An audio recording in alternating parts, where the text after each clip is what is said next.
The Destiny of Earthmen and Planetization by Dr. Nam, Lee 2025-1995. Translated into English from the Korean version first published in 1995, Seoul, South Korea, copyrighted 1995, Table of Content Prayer for the First Scroll.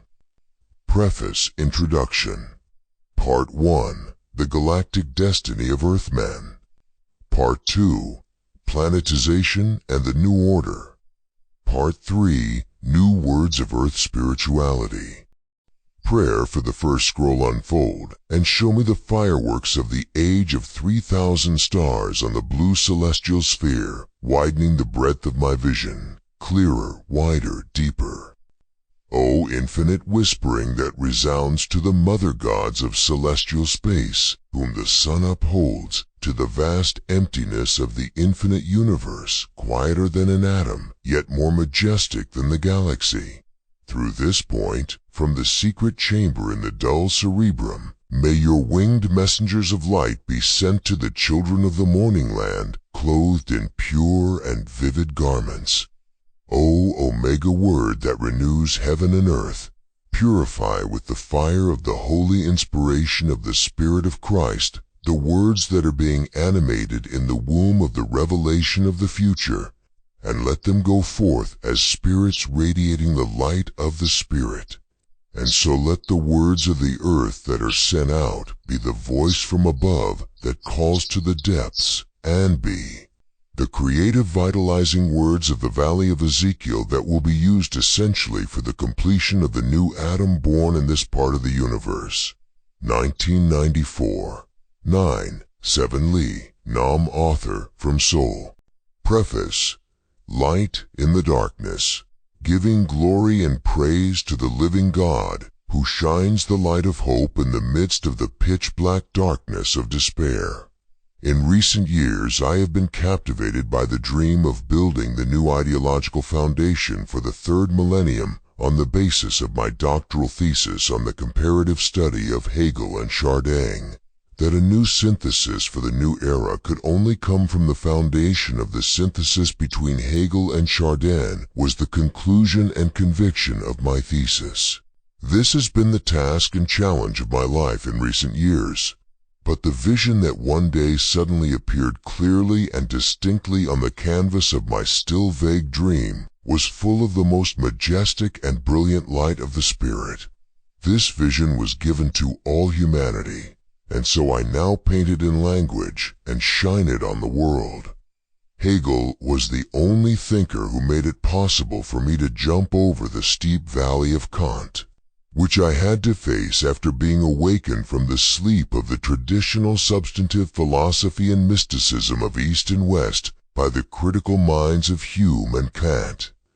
But for a long time I struggled with the problem of the epistemological confirmation of the Hegelian system, which closed its doors and drew a circle. In particular, the achievement of Hegel's historico-phenomenological confirmation had a great distance from the situations of the late 20th century.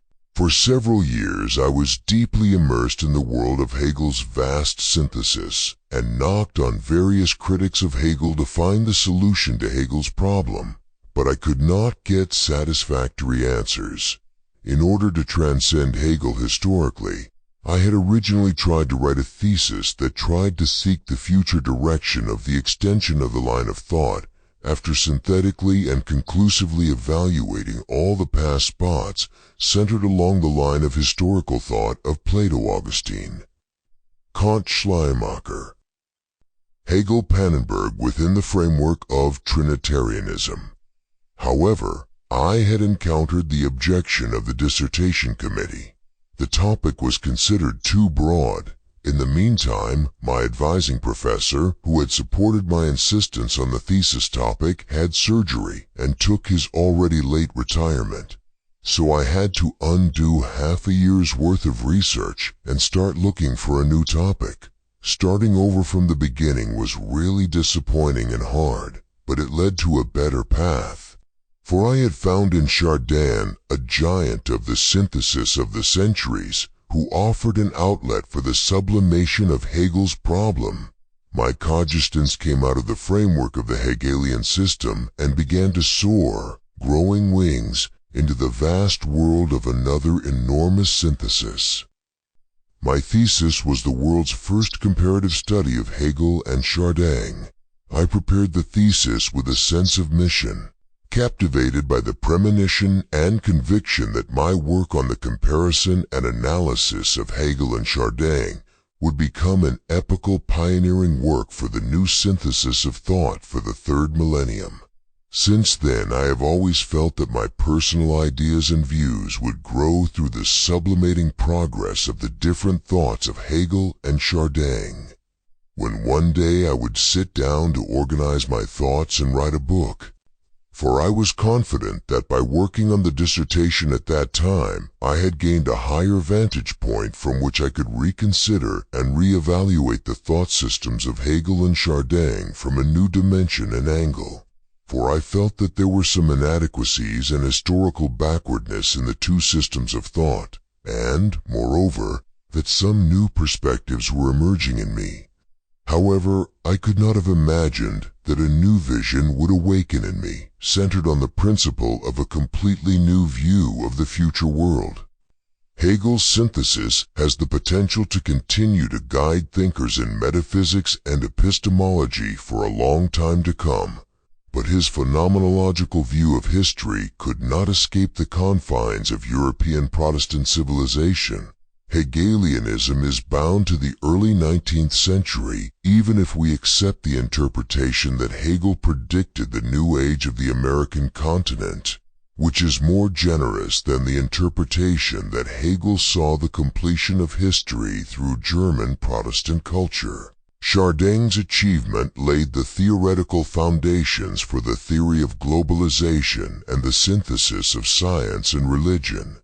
However, his eschatological view of the future and his extreme theory of evolution led him to claim that the completion of human history and the transcendent end of existence would soon descend upon the earth. He accepted the possibility of the existence of other conscious beings in the universe, but he believed that, like the end of the earth, the fulfillment of their destinies was confined to their local planets and would eventually accompany the disappearance of their species from the material world. Chardinism was limited to the characteristics of the times of the first half of the 20th century, because Chardin's mysticism and dogmatic self-satisfaction limited the destiny of humanity to the boundaries of the earth. Therefore, covered by the veil of time, it was not given to Chardin to understand the galactic destiny of Earthmen outside the planet Earth, the organic growth and role of the planetary mechanized system, and the core meaning of globalization. Ultimately, Chardin's role and mission was to prepare the way of thought so that a vision of the galactic destiny of Earthmen could be born, to be newly awakened and descended upon humanity. Looking back at the past, I cannot help but be amazed and make a confession of faith that profound providence has guided my life and the process of growth of my thoughts and spirituality. A long time ago, the new principle of the new era had already been planted in me as a seed through the vision of stars in the desert. After that, in the process of choosing a thesis topic, I was unexpectedly connected to Chardin. Chardin had played the role of a schoolmaster who, together with Hegel, had led me to the threshold of that vision, the meaning of which I had not known for a long time, and had placed me there again, preparing me to throw open the hitherto closed door and to receive the vision. The veil that covered Chardin's face would one day be unveiled by the new word of the new age. For only then could the dazzling vision of the unspeakably glorious and majestic galactic destiny of Earthmen, infinitely extended in space and time, the organic meaning of the mechanized system of science and technology, and the spiritualization of spirit-matter entities, glorious far beyond our imagination, be seen. This very vision is the new revelation of the transcendent spirit to the people of the earth, which will open the age of the new spiritual order. The truth of the New Age that was to descend anew was conceived long ago in the wilderness through the vision of the stars of the Milky Way, and later grew up receiving the nourishment of Hago and Chardang. At dawn in early February 1995, when I had laid down my weary mind and body for a while to the soothing comfort of rest, in the midst of the pitch darkness of the wilderness of life, I was awakened from a dream within a dream, the various incidents since the time of the vision in the wilderness flashing by instantaneously, and I began to pray. At that very moment, the vision was awakened with a bright light and burst forth. The veil covering Chardin's eyes was finally shed off and fallen down, and the blindingly brilliant vision of the new spirit of the New Age had exploded out and began to shine all over within my soul. I release and send forth the winged flaming spiritins of the New Age to the new humanity that receives the call. For the great planetary sublimation of the new consciousness of the total man who will lead the new civilization of the Earth and the new order of the solar system in obedience to the authoritative great fundamental imperatives of truth. September 1995. Introduction 1. Planetization, the greatest challenge confronting the world. The greatest problem and challenge facing the world today is the irresistible tide and power of globalization. The world is now being transformed into a gigantic economic, political, and cultural unity, indeed into a global village. This is the will and the direction of the central gigantic current of the history of the earth.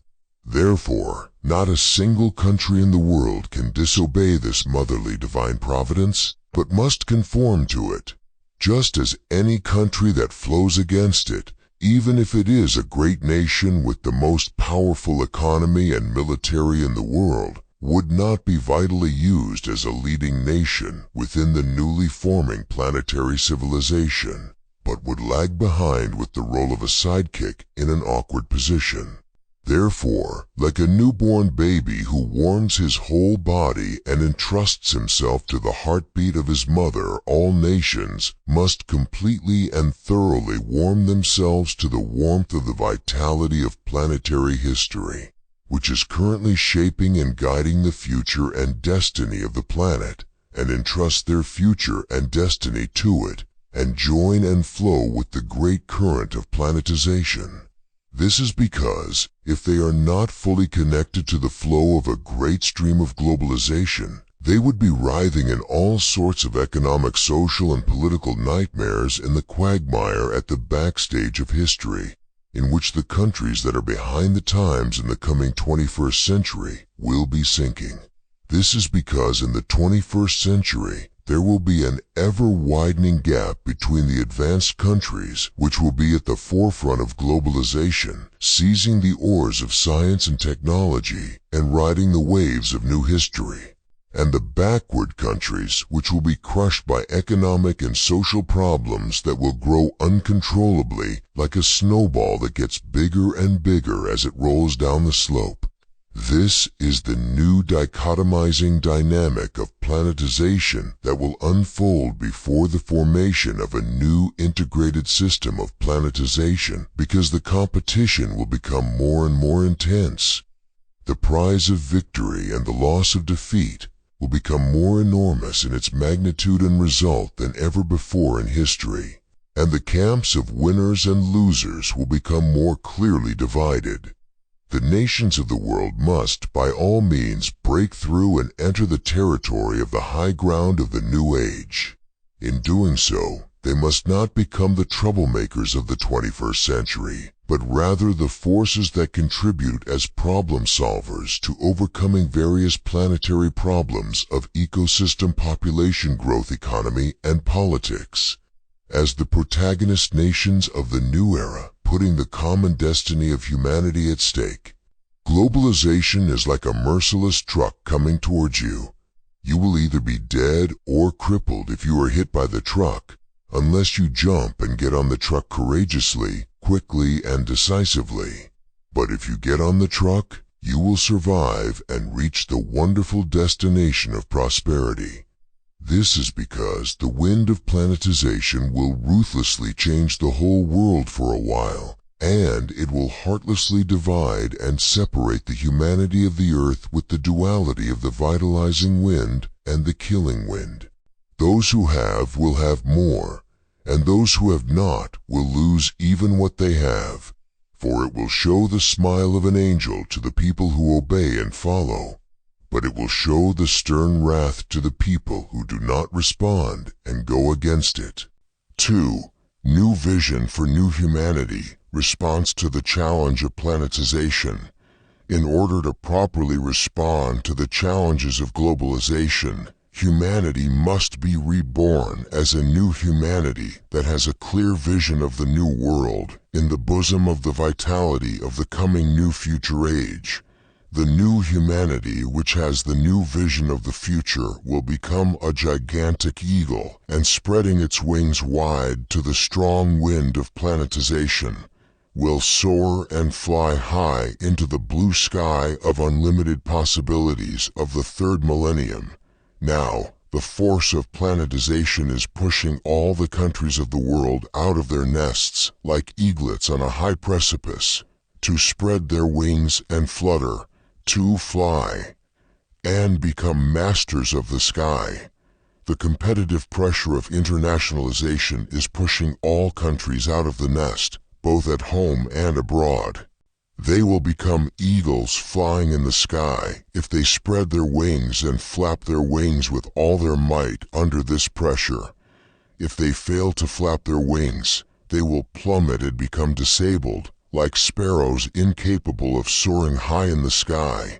To become a flying eagle, the members of every nation from all walks of life must be united in heart and mind, pool their wisdom, will, and strength, and adapt themselves precisely, quickly and decisively to the new wind of change, leaving the familiar nest of the past.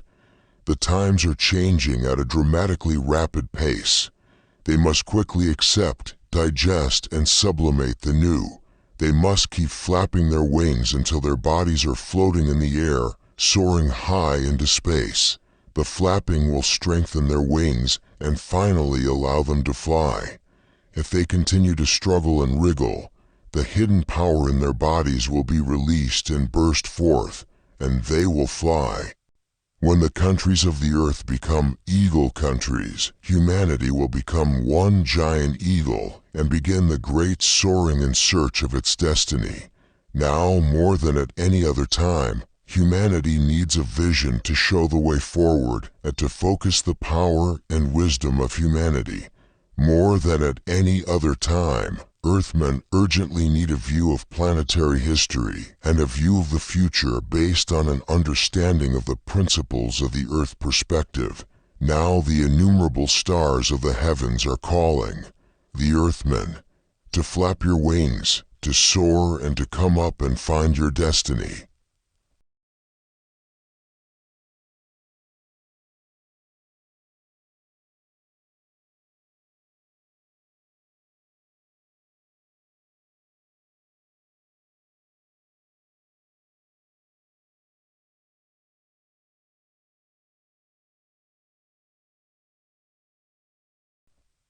Part 1, The Galactic Destiny of Earthmen. Chapter 1, Vision of the Destiny of Earthmen and Planetization. 1. History of Spirit, Matterization of Matter. The matter of the universe is phenomenologically in the process of infinite change through incessant movement due to the nature of its inherent infinite energy, i.e., its motionality. There is a direction to the process of change caused by this motion. This direction is towards the transformation of matter into spiritualized matter. The history of the cosmos is the history of the spiritualization of matter. All things are the ceaseless combination and harmony of multi-body wholes, which is the combination and harmony of the singular entities. In the material world, various molecular entities are structurally formed by the union and harmony of atomic entities, which is the multi-body whole of electrons, positrons, and neutrons. Chemical entities are formed through the unification of molecular entities, which are atomic compounds, and all kinds of inorganic matter and organisms on Earth are created through the systematic unification and organization of these chemical compounds. The total synthesis of all materials on the Earth is the Earth unit. The system of all the planets of the solar system centered around the Sun, including the Earth, forms a unified entity in the order of the stars. The solar system and all the stars of the Milky Way also form a galactic unitary system. Similarly, in human society, a husband and a wife can be defined as the union of plural entities. Furthermore, the family, the tribe, the nation, the ethnic group, and even humanity itself are all the union of plural entities, the singular entity of multi-entities. Likewise, every existing entity in the physical and biological world is the omnipresent union and harmony of multi-body single entities. Being is the realm in which infinite phenomena of entity singularization, through the systemization of multi-bodies within the world, are endlessly linked together like a chain and ceaselessly generated and changed. All things are created through the ceaseless singularization of multi-entities, and all entities find their position, function, and organic connection as part and member of the whole.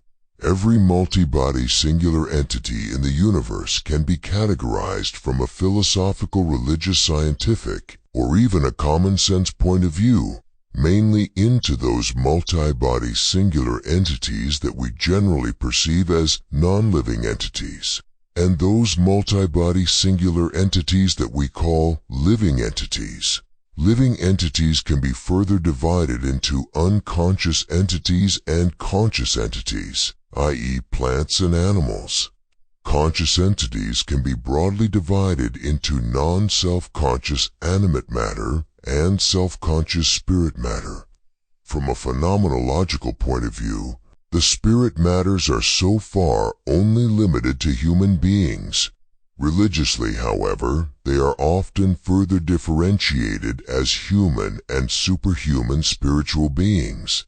The fundamental categorical difference between non-self-conscious conscious entities, i.e., animals, and self-conscious spirit matter could be said to lie in the perception of the difference between self-ego and other ego, through self-objectification, through language.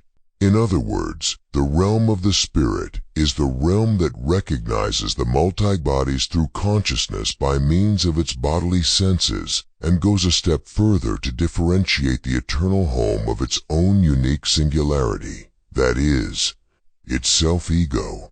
It creates the subjective word language, I, by infinitely condensing this differentiating consciousness, liberating the consciousness of its singularity from the prison of the rudimentary subjectivity of multi-body consciousness, and releasing it into the vast free world of higher subjectivity which contains linguistic objectivity. Language is the temporal and conscious manifestation of infinite objectivity and universality, i.e. eternity. Thus, self-consciousness and linguistic consciousness are necessarily linked. The realm of language is the realm of spirit itself. Language is the direct manifestation of spirit and the indirect manifestation of divinity. Language is the mighty power of the spirit and the core of the spirit that synthesizes and holds together infinite multi-bodies so as not to scatter them. So the spirit is one with language and contains infinite universality and the power of synthesis. Thus, spirit is the power that transcends unself-conscious and non-linguistic nature, and is the power that liberates itself from nature. Here, from the phenomenology of self-consciousness, it is possible to deduce indirectly the basic structure and dynamics of the super self-conscious singularity of the ultimate conscious entity. From the perspective of the phenomenology of revelation, the Christian Old Testament shows that man is created in the image of God, and the New Testament says that God is Spirit, Father of humanity, and love. That is, they reveal the organic relationship between man and God, and the super-self-consciousness of God. From the present scientific point of view, man is the conscious being of the highest degree. Considering the absolute source of this conscious entity and its ultimate futurity and potentiality, we can indirectly assume that the ultimate entity is the total synthesis of the primordial original entity, the rationally eternal objective entity, and the supersubjective entity that arises from and contains this objective entity, that is, the super-spiritual unity. This can be deduced from the logic of the relationships between the pan-entity, the total entity, and the single entity. The objective entity is eternally born from the eternal original entity, and the supersubjective entity is eternally emerging from the original entity and the objective entity. The whole corpuscle is the singular union of multi-entities. Various singular unions of multi-entities produce all objects, i.e., all singular entities. Phenomenologically analyzing inanimate objects, plants, animals, and spiritual entities, it can be seen that there are relationships between the entities of each different level. The link that connects one level to the higher level is organizational complexity. That is, the group association of the multi-bodied entities of a plane repeats the process by which the more highly spiritualized entities of the same plane emerge from the chain of existence in which matter qualitatively ascends to spirit. As the density of organizational complexity increases, from that level, when the complexity of the group organization and the depth of spiritualization reach a certain point, it can be seen that the entities of a new quality are generated, suddenly crossing the boundary of one level and continuing the process of unification of multibodies into the new higher level. For example, the complex combined organization of atoms creates new singular entities, i.e. molecules. When the molecules are formed, new structures, properties, and functions arise in the newly born molecules that were not present in the atomic entities. When the order of structural organization, ogos, meaning or wisdom, is imparted to the disorderly scattered individual atoms, more highly spiritualized new entities emerge. Looking at the system of molecules, it can also be seen that as more elements are combined and organized in a more complex way, molecules with more diverse and higher properties and functions are created. Furthermore, these molecules are combined together and, according to the same principle of systematic complexity, they form the same ascending chain of existence in which the chemical entities with higher qualities arise.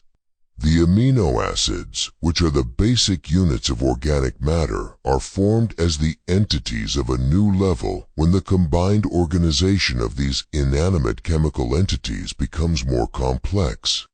Therefore, it can be seen that every living entity, from viruses to animals, only comes into existence through the complex organization and systematization of these inanimate entities.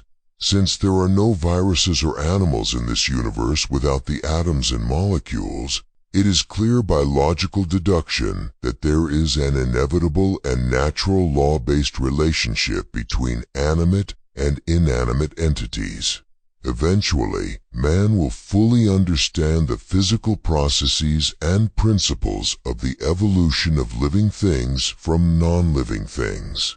Similarly, if the chain of animal existence is analyzed qualitatively, it can be seen that an animal's intelligence and potential for language use increase in proportion to the level of complexity and development of the organization of the animal's brain.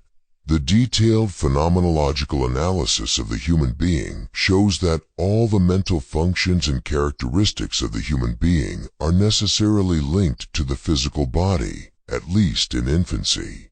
As the physical body grows and develops, the infant's speech function and self-consciousness gradually awaken and mature. It is obvious that an extremely highly organized and developed biological matrix must first be formed for the phenomenon of spirit to appear on this planet in succession to the phenomenon of animal consciousness.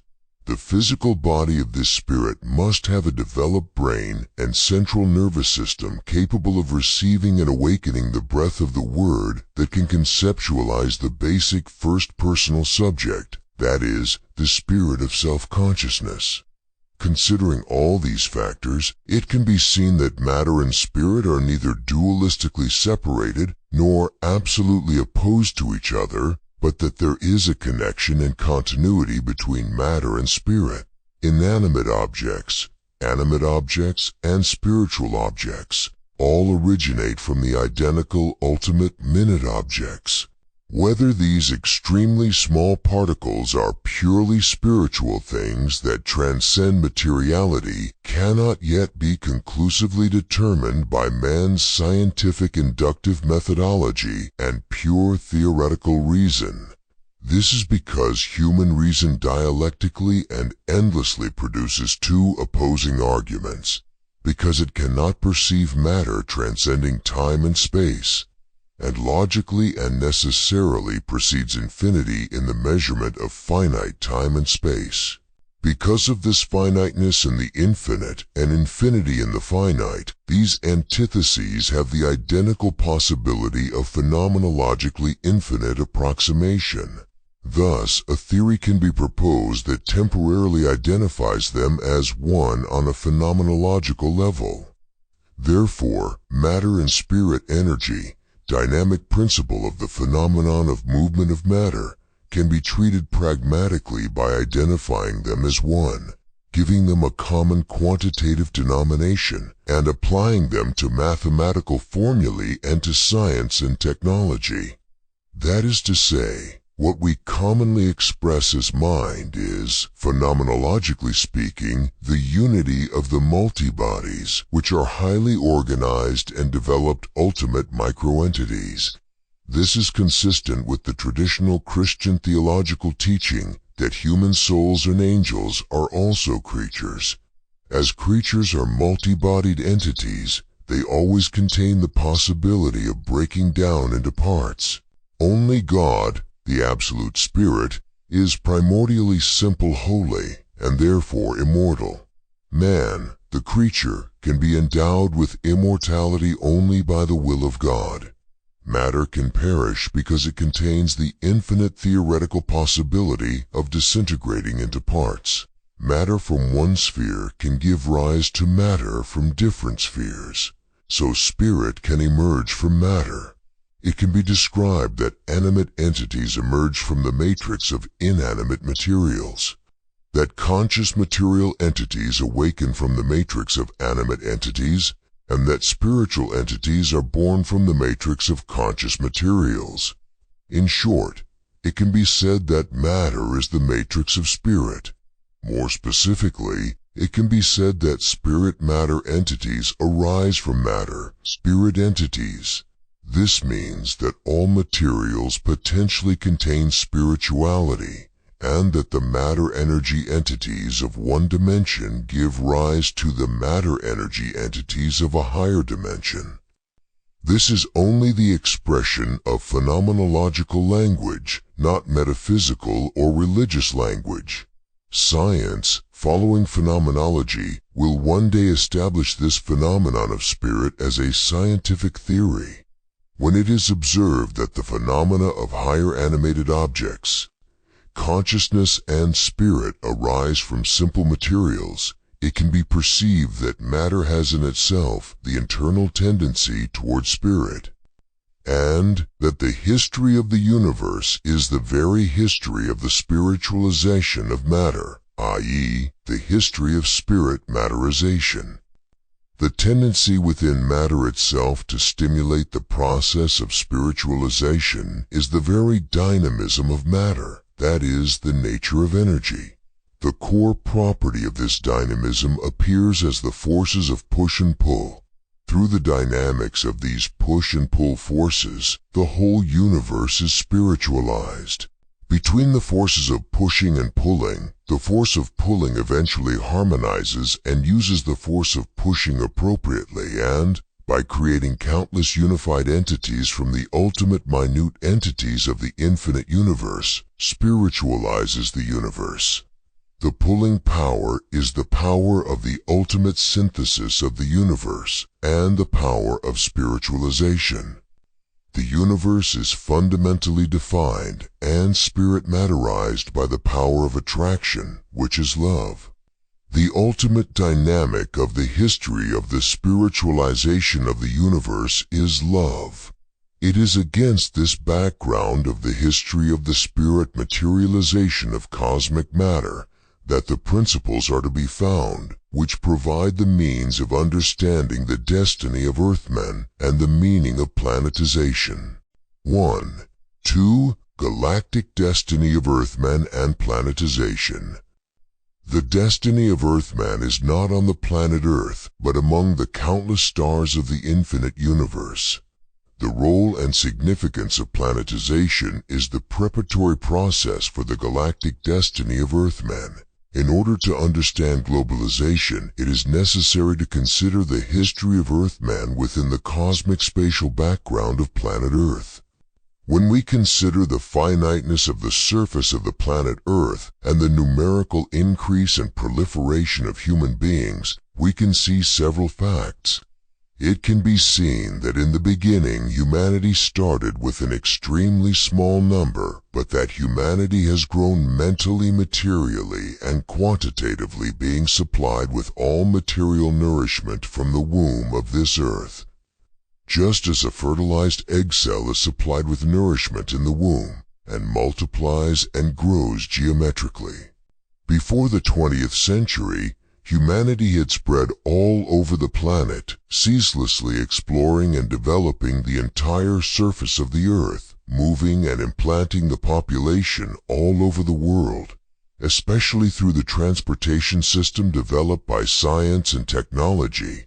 All the continents of the earth, such as North America, Central and South America, Asia, Africa, Australia, and New Zealand, etc., were completely covered with people. Since the area of the planet Earth is limited, the population density of the planet Earth is bound to increase. This happens after the period of expansion, when human beings are scattered all over the surface of the planet Earth, and the increase in population reaches a certain point, when the condensation in itself begins. Through this period of condensation, each group of humanity that has been geographically and culturally isolated will experience the process of receiving the planetary pressure to become increasingly interconnected and organically systemized. This process is the very process of planetization. In step with the spread of humanity to all parts of the earth in the second half of the 20th century, for the first time in human history, humanity gained the consciousness of breaking free from the womb of the earth. Like an unborn baby that shows some signs at the time of its birth, the exploration of the moon by humanity was a glaring signal that announced the arrival at an epochal turning point in the history of the growth of Earthmen. Now Earthmen are passing through an epochal transition in the history of the planet Earth. The limited area of the planet Earth will inevitably be unable to support the population that continues to grow at an accelerating rate. Inevitably, the ecological resources of the Earth will soon reach the maximum limit of supporting an exploding population. Man is placed in the cosmic circumstances where planetization is inevitable, followed by expansion beyond Earth's boundaries. This is due to the physical and ecological dynamics that occur in the relationship between the reproductive capacity of the human species and the limitations of the surface and resources of the planet Earth. the great commandment of the universe descends upon the Earthmen to go out into the universe outside the Earth and find their destiny. The destiny of the Earthmen is not on the Earth, but in that vast universe far away. Earthmen will not be completely wiped out, but they will definitely fulfill their destiny among the stars outside the Earth. The fulfillment of Earthmen's galactic destiny is cryptically foreshadowed everywhere in the prophecies of the great religions of mankind and in the ceaseless hopes, desires, and struggles for the limitless possibilities which arise from the deep place within the human spirit.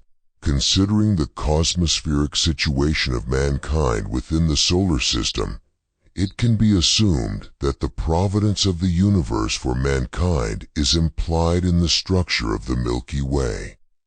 The fact that the solar system is isolated from other stars by a great distance of many light years is an indication of the destiny of mankind to overcome several crises of total annihilation and to advance into the universe.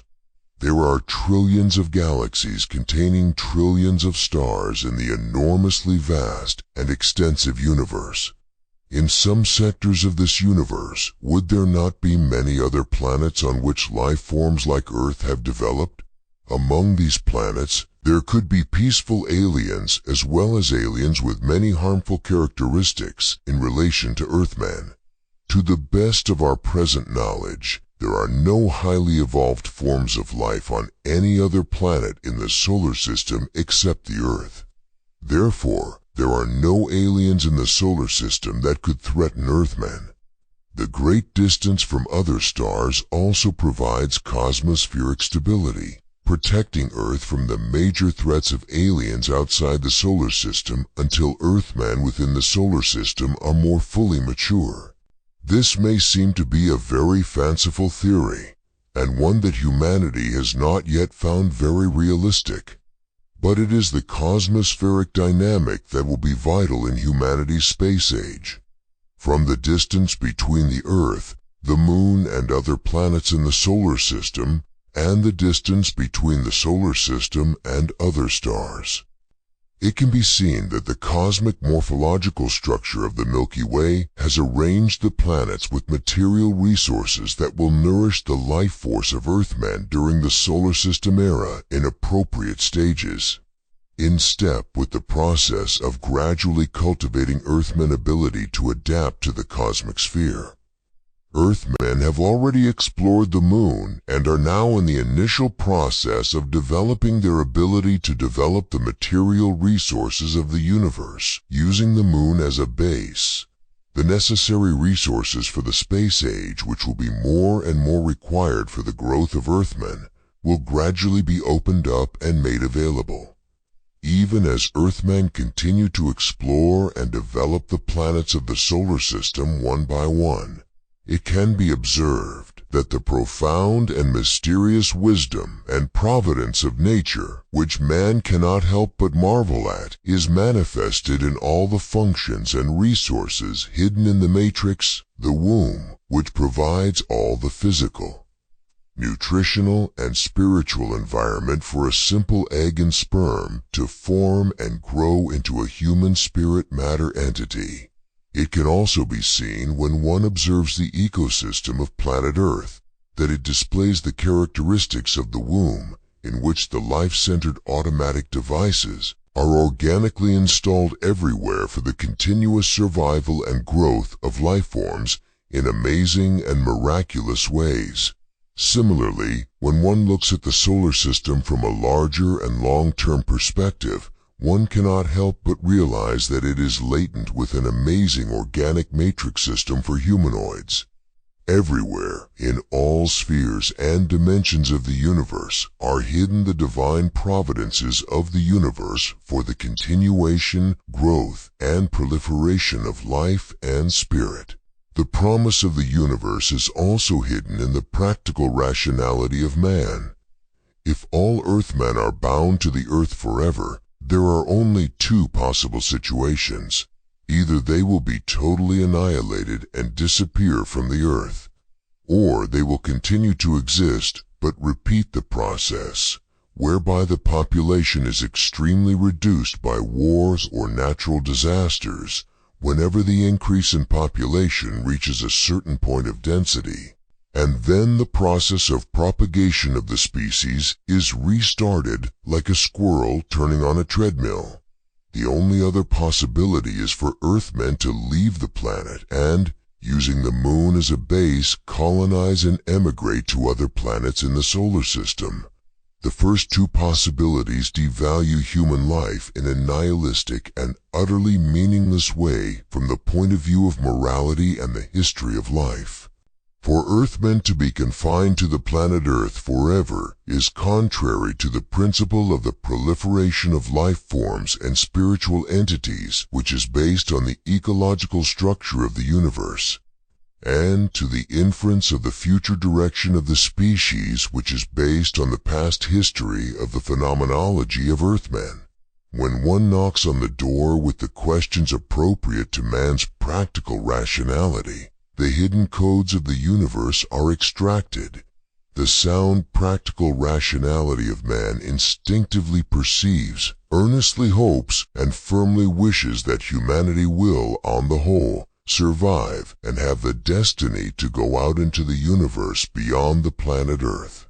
If humanity were to be completely wiped out before it had even left the solar system and gone far out into the vastness of the universe to fulfill its dreams, much of the meaning and significance of human history would disappear. There would be no need to do any more constructive work in a world already doomed to destruction. Even if everyone were to commit suicide now, it would not make much difference to the meaning of history. To move forward, humanity must believe, on the level of an absolute religious faith, that humanity will survive and that humanity's destiny in the universe will be fulfilled by all means. Thus, on the existential level, Earthmen are faced with the great imperative of life to have unshakable faith and sincere hope for the fulfillment of their cosmic destiny. The Earth and humanity still have an ecologically organic and unicorporal relationship. It is still difficult for humanity to sustain its life without the natural resources of the Earth and the protective membrane of the Earth's ecosystem. The Earth is the womb of the new man. In the womb of the Earth, the sperm of the spirit is fertilized in the egg of the anthropological body, and a personalistic corpus is conceived. A large number of the cells of the personalistic corpus are multiplied and increased by the process of multiplication by cell division. They are now organically connected with each other and form a gigantic planetary fetus through the globalization caused by the mechanized systems. When the mechanized corpus of humanity is sufficiently highly developed, complexified, and systemized, and when humanity becomes unicorporalized and fully matures in economy, politics, civilization, and spirituality through planetization, a new humanity will be born out of the Earth and finally go out into the vast world outside in the universe. Herein lies the core function and significance of planetization and the guiding principle of the universe to Earthmen. When we interpret the codes hidden in a gene, we can accurately diagnose the future physical destiny of a gene. Similarly, when we interpret the codes hidden in all parts of the solar system and in the whole corpus of Earthmen, it becomes clear that the dynamics of the cosmic system inevitably draws Earthmen outside the Earth into the universe. After all, man's destiny lies among the innumerable twinkling stars in the firmament of that vast, clear night sky. O God, awaken our sleeping eyes that we may see Thy great providence towards the Earthmen. Open our dull ears, that we may hear Thy new words being sent to this age. 1. 3. Formation of the planetary corpus of humanity. The secondary corpus of the new humanity is being prepared to realize the galactic destiny of the Earthmen. For a collective leap into the new level of spiritualization, A new planetary body of humanity is being formed through the spirituality of humanity. When objects are collected and combined in a complex and organic way, new properties and functions appear that cannot be found in any single object. When people are socially united, larger units of a new unique system are formed, such as couples, single families, extended families, various social, economic, and political organizations, nations, federations of nations, international organizations, and the global village society. Now humanity, which has been expanding all over the earth, is becoming more and more physically and mentally unified through the ever-advancing worldwide systems of computer telecommunications and transportation. Through this process of globalization, a planetary unified system of humanity is being formed, and new qualities, functions, and consciousness are emerging throughout the planetary society. Not long after mankind has exploited and developed the oceans and some of the remaining land areas, occupying most of the Earth's surface, the only unexplored territories left are the Moon and the planets of the solar system. However, the development and colonization of these places is still in the exploratory stage and is difficult to popularize for the time being. Therefore, the naturally and continuously increasing population of Earthmen will now increase the population density on the limited area of the Earth at an accelerated rate, and the distance and relations between other peoples, groups, and nations coexisting on the Earth will rapidly become shorter and closer. The dynamic relationship between the steady and accelerating quantitative increase of human spirit matter entities and the limited usable area of the Earth, which is decreasing inversely, is bound to increase the total quantity of spirit matter and the density of the spirit energy quantity of the planet Earth in an accelerating manner as time goes by, influenced by the formation of the planetary mechanical system. We are now passing through the epochal point in time when the spiritualization of planet Earth will begin to be rapidly accelerated by globalization. The whole universe is organic at the level of its totality. Each regional part of the universe, as a systematic unicorpus of multi-bodies, also contains within itself the infinite potential for organicity. According to the complexity and systemicity of organic nature, qualities of existence appear at different levels. As organicity increases, matter climbs up the ladder of qualitative levels of existence, from an inorganic object to an organic object, from a simple physical matter object to a chemical matter object to a vegetative matter object, to an animal matter object to a spiritual matter object, and to a super-spiritual matter object.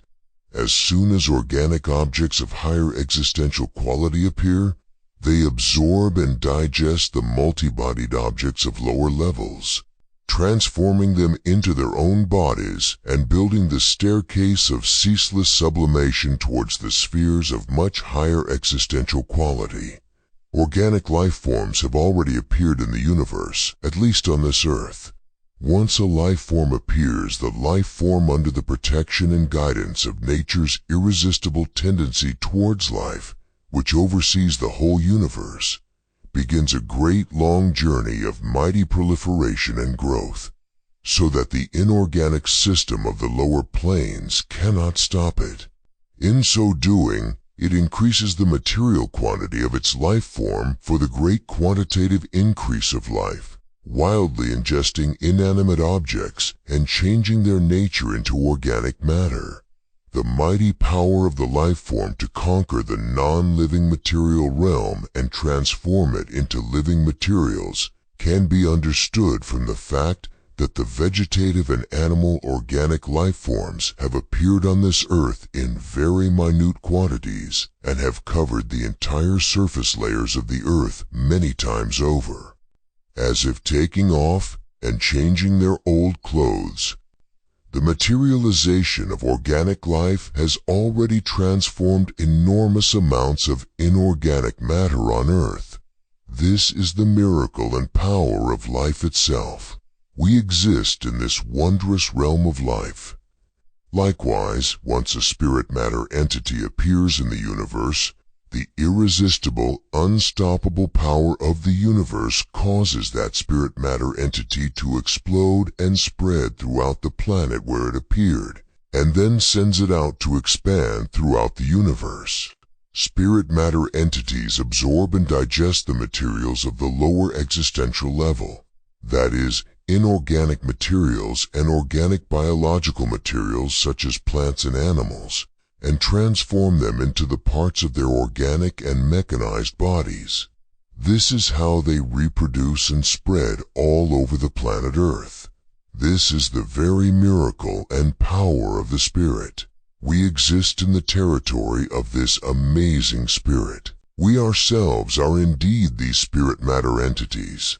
There is an objective body where there is a subjective spirit. This is because spirit is born in the matrix of matter.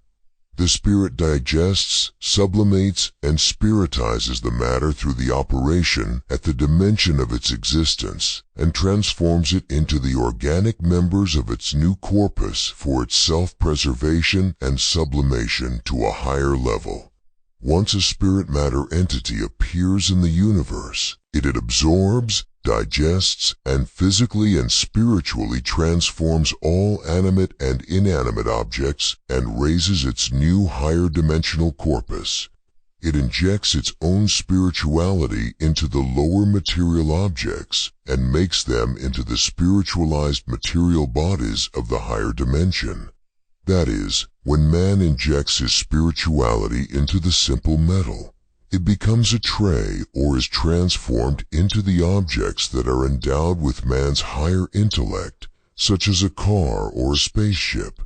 Spirit matter entities continue this process until their spirituality is infused into all things in the whole universe, and the whole universe is completely filled with the aura of spirit.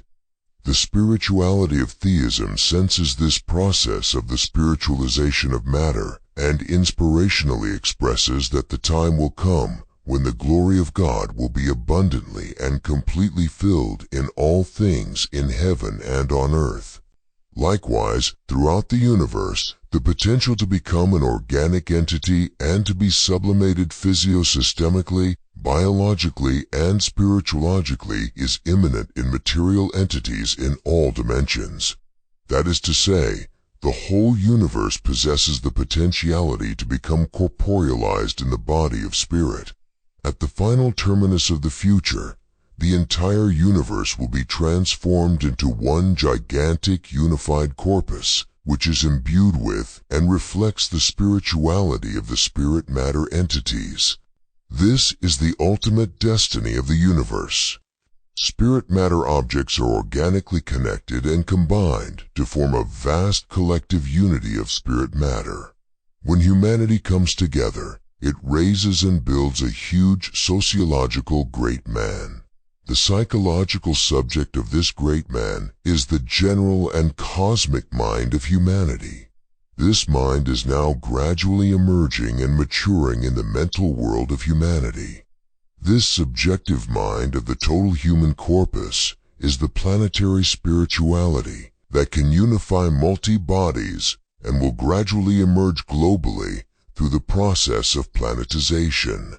As the corpus of humanity is fully formed, this mind will also gradually mature and be revealed clearly through the corpus of humanity.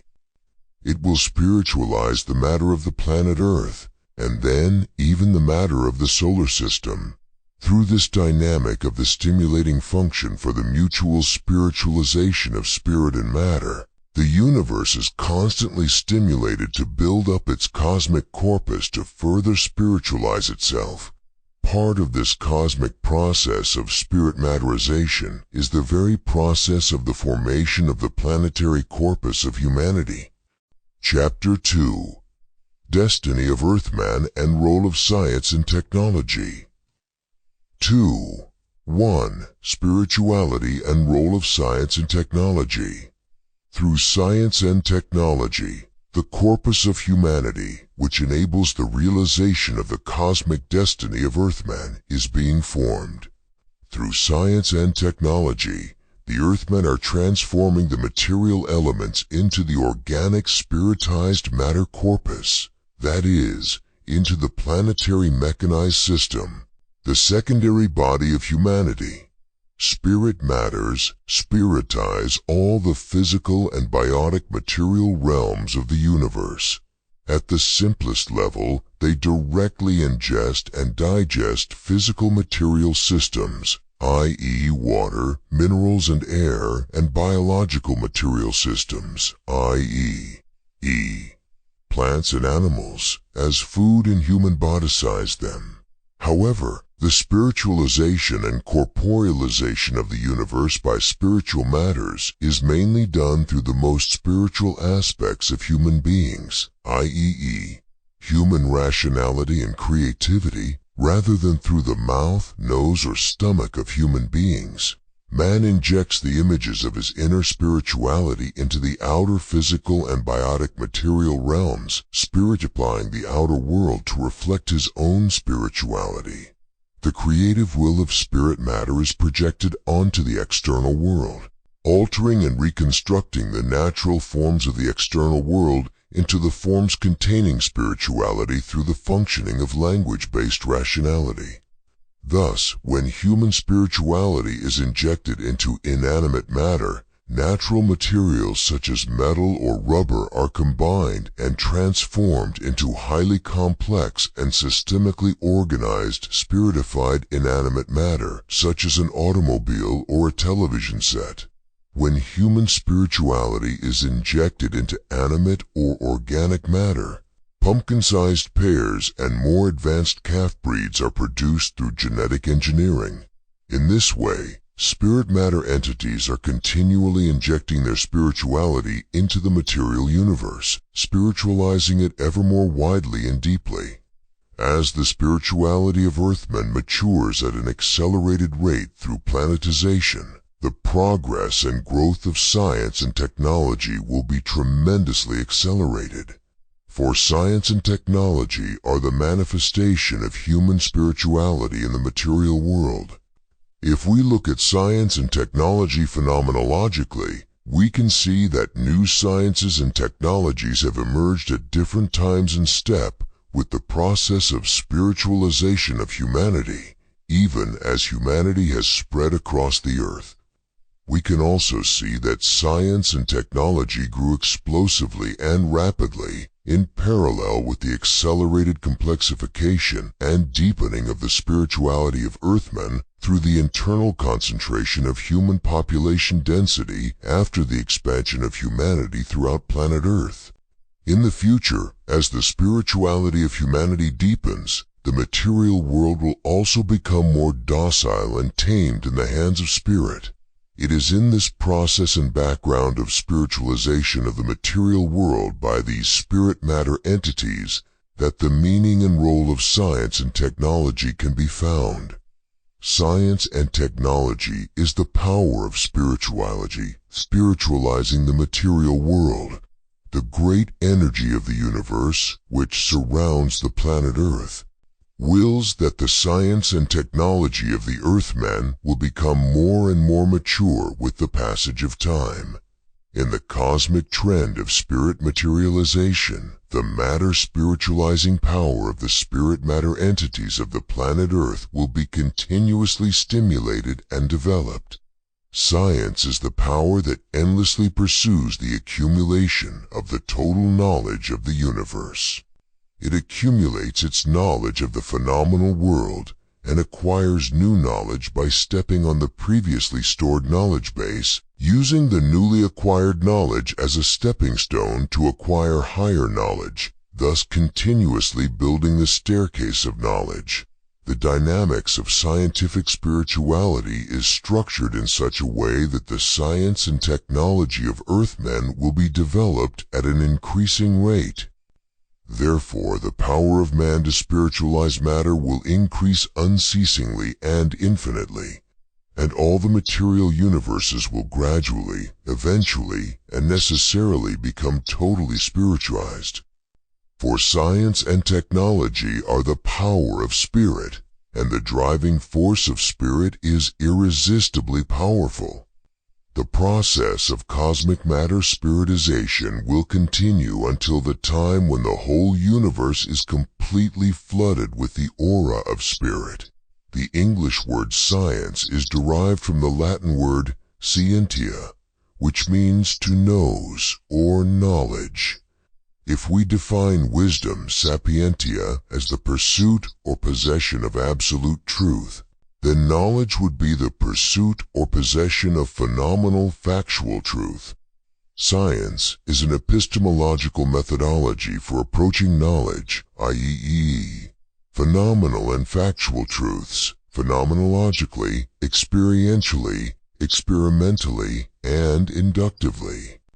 It is a study that temporarily theorizes, systematizes, and stores the applied results of this methodology.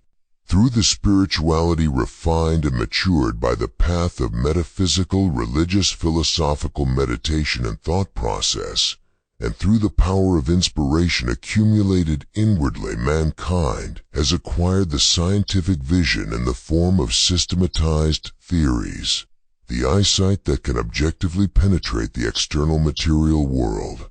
The concordance and unity of subjectivity and objectivity is the very truth and reality.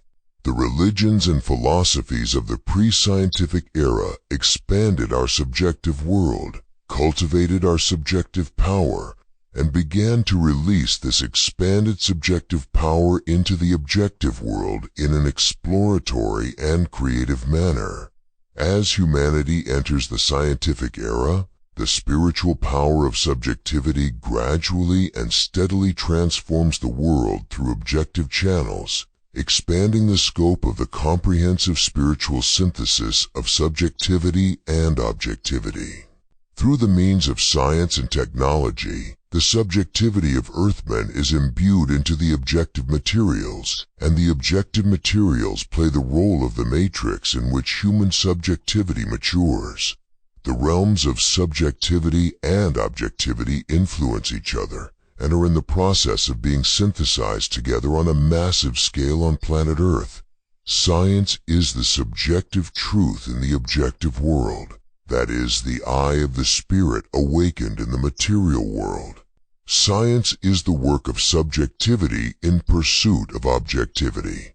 Science is the spirit of anointed embodiment, that is, incarnation. This spirit of incarnation is, in fact, the driving force and the chief director of the incarnation, that is, the spiritualization process of the universe. The spirit of objectivity. Subjectivity brings together and completes all religions, philosophies, and scientific theories. It is simultaneously creating the kingdom of objectified subjectivity and the world of subjectified objectivity. It objectifies subjectivity and subjectifies objectivity and proceeds to incarnate the cosmic community as one gigantic spirit-matter entity. Through scientific theories, objective fibers are formed in the body of subjectivity, and through the technologies that apply these scientific theories, objected entities are melted by the heat of subjectivity and surrounded by the aura of spirit. Thus, through science and technology, the whole universe is being recreated, and new truths and new realities are in the process of being formed. Science and technology will drastically change humanity. We say that we are living in the age of science, but we have not yet fully entered the age of science. Today's science is only at the pre-infant stage, like an embryo that has just been conceived and is growing in the womb of humanity. When science is fully born and begins to grow in the new third millennium, humanity will remember the second half of the 20th century as the suffocating time when it was just beginning to move in the placenta. Science will change the world beyond our wildest imagination, for science is the power of the spirit, and the power of the spirit is the infinite transcendence of the imagination itself. Therefore, the source of resources in which the earth's most precious energy of infinite power is latent is man himself. In the future, mankind's greatest energy discovery will be that of the spirit itself. Through the now growing computer-mechanized system, the brain-machine system, mankind will gradually come to understand the unlimited power of spirit energy, for the power of the spirit will drastically change the earth and eventually send Earthmen out into the universe beyond. This practical power of spirit is indeed science and technology. The core of man is his spirituality. Spirituality is the power that overcomes, conquers, and completes matter. Matter has the potential of spirituality, but it lacks the center of consciousness, that is, subjectivity, and therefore cannot be the master of itself. It is the manifestation of a permanently alienated phenomenon without the home at the core. When it is captured in the exterior by the will of the owner of consciousness, it is imbued with the spirituality of the conscious entity. When it is digested and transformed in the realm of the structure of existence of the conscious being, that is only when it gives up its own independence and has a passive and submissive relationship with a conscious being, it can fulfill the purpose of its existence in the dimension much higher than its own realm. By possessing and digesting the unconscious materials, a conscious being draws them into its field of existence and uses them as material for self-preservation and spiritualization of itself to a higher dimension. Thus, man injects his will into the natural materials to make them his own, and to make them the material basis of his field of existence in order to maintain and sublimate his existence. At the same time, he spiritualizes these materials into the sublimated materials that contain his spirituality, i.e., his will. As human spirituality is injected more and more into matter and influences it more and more deeply, matter becomes more spiritualized and becomes the material of high value, realizing more of its existential value containing, reflecting and manifesting more of human spirituality. Thus, a picture scribbled by a newborn baby is difficult to sell for even a dime. On the other hand, a great work of art into which a mature great artist has poured his whole soul, his creative spirituality matured by decades of training, his talent and his ability to express his creative will, becomes a material of high value and can be sold even for $10 million. The more man penetrates deeply into the secrets of matter, the easier it becomes to inject his spirituality into that matter. The more the identity of matter is revealed, the more it will surrender and become subservient to man's will. Thus man, through his spirituality, sees more deeply into the secrets and identity of matter and controls, conquers and possesses matter. He draws it into the field of his existence and digests it, thereby satisfying his various needs and sublimating it into the material basis for his higher spiritualization. Science is the human activity of discovering the secrets of matter by means of a systematized phenomenological and epistemological method, and technology is the human activity of injecting his spirituality into matter through the medium of the knowledge of this science and transforming this matter into a material imbued with new values reflecting his spirituality. Any material object that is injected with human will has value. Even unmined coal buried in the ground acquires value when a particular individual or country projects the possessive will of an individual or group of individuals into the area where the coal is located. The will and value injected into this material is the wealth itself. The material brings more wealth to its owner if it has a higher value. The value of the matter goes a step further and becomes higher when creative intellectual will is further imbued on top of the possessive will. Although it is important to possess many material resources, it is economically more important to possess the ability of science and technology to produce many material objects of high value. Therefore, the nations that have cultivated the ability to maximize the value of matter by injecting human spirituality most deeply into matter through the development of science and technology, which is the most important economic resource on Earth, will become the economically richest and most powerful nations. They will be the nations that receive the favor and grace of the history of the Earth, which is constantly moving towards the heights of ever higher spiritualization. The countries that hold the key to science and technology will become the protagonists of the new age, the age of accelerating informationism and mentalism. Thus, the countries that stake their nation's future and destiny on the development of science and technology and actively invest in it and devote all their efforts to it, are bound to become the leading nations in the age of planetization. 2. Formation of planetary mechanized corpus. Through science and technology, matter is absorbed into the field of human existence and becomes a part of man's internal and external body. Man has an internal, biological, primary and basic corpus, that is, a physical body, and also an external, non-biological and secondary corpus, that is, a mechanized body. A body is the matrix of consciousness, a reflective and expressive corpus of consciousness, and a medium between consciousness and the realm of matter. It is through the body that man perceives, moves, transforms, and controls the material world. The mechanical corpus, spatial-temporally, extends and magnifies the functions of a physical body, i.e. the bodily manifestations of the self-regulating and intentional volitions of human spirituality. It acts as a proxy substitute for the human body, allowing it to transcend the physical limitations of the human body. The mechanized body is that which infinitely extends the energy of human spirituality within the material realm.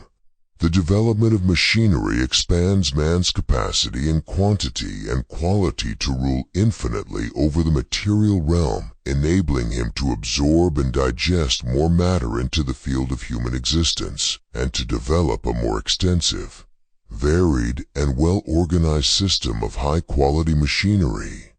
Thus, the growth of the mechanical system takes the form of organic growth, repeating over and over again the process by which newer and more developed machineries are produced by the machineries themselves. This process starts from a tiny single mechanical object and eventually forms the planetary mechanical corpus consisting of trillions of machineries covering the entire planet Earth. As the development of mechanical objects and the progress of science and technology mutually stimulate their growth, mechanical objects become more complex and systemized. Moreover, as the mechanical systems become more and more unified with each other, they become a larger and larger great machine system, that is, a gigantic body system covering the Earth. As a result, the surface of the planet Earth is covered with the mechanical covering in addition to the natural inorganic covering, such as stones, metals, gas, water, etc., and the organic covering, such as plants, insects, animals, etc. This planetary mechanized body is the very secondary planetary body of humanity. Through all matters infused with human spirituality, that is, through the comprehensive total system of all roads, railways, telephone lines, cable lines, factories, automobiles, ships, airplanes, etc. On Earth, all the physical functions of humanity are infinitely expanded in space and time, transcending the limits of the primary biological bodies. The mechanical corpus of all humanity is increasing in quantity and becoming more complex in quality. It is now being globally unified and synthesized at the planetary level and is being formed into an enormously gigantic system.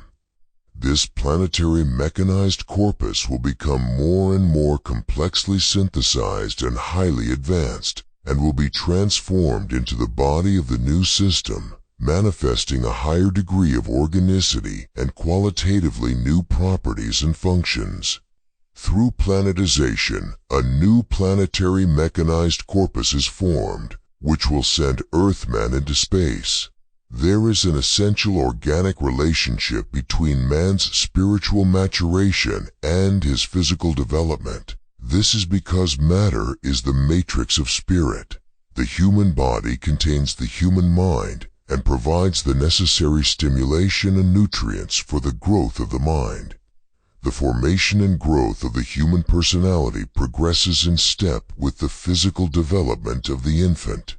Therefore, it is difficult for infants to demonstrate the linguistic ability to express themselves clearly and intelligently until the infant's cerebrum, vocal cords, and tongue muscles have reached a certain level of maturity. It is also difficult for them to develop feelings of heterosexual love until their physical bodies have grown sufficiently to produce and release sufficient amounts of sex hormones.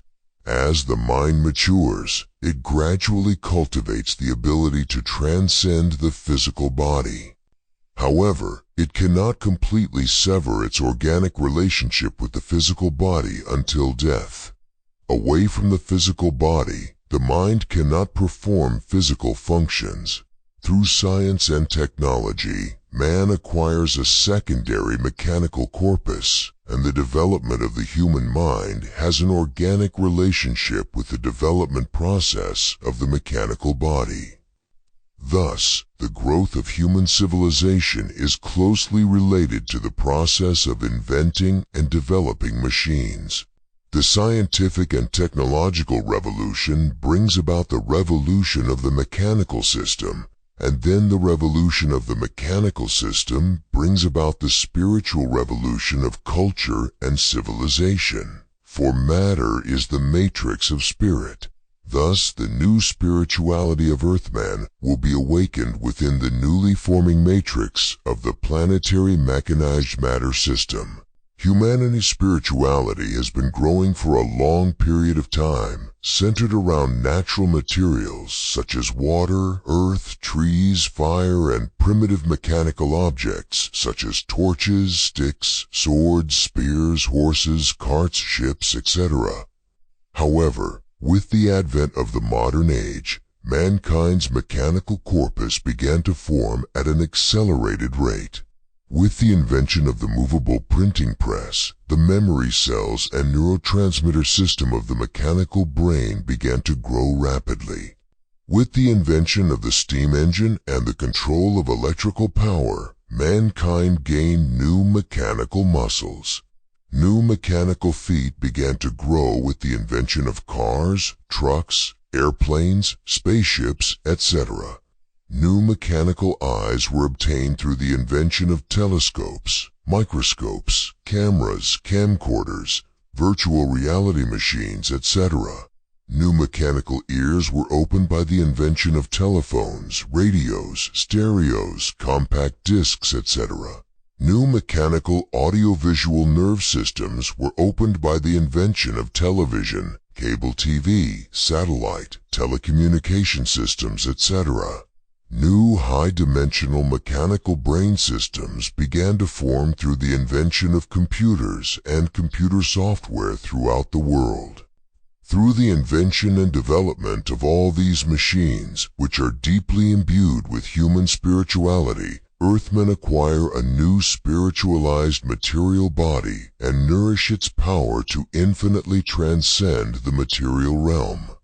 By donning the planetary mechanical corpus, which is becoming ever larger, more systematized and more complex, the Earthmen will gain the power to free themselves from the bondage of the Earth's gravity and tearing apart the atmosphere. to soar high into the empty vacuum of the universe. Through highly advanced new mechanized bodies, mankind will colonize the planets of the solar system one by one, starting from the moon base, and will continue to grow, absorbing the new vitality and material nutrients of other planets. They will travel across the cosmic ocean far from the solar system, and go out to the innumerable stars of the galactic systems in search of their cosmic destiny. 2. 3. Priority of computer thinking brain-machine system. Because all mechanized objects have organic relationships with each other, they form a unified comprehensive system, mutually stimulating and influencing each other's interactive developmental process. When seen in parts, the machines may appear to have no connection with each other.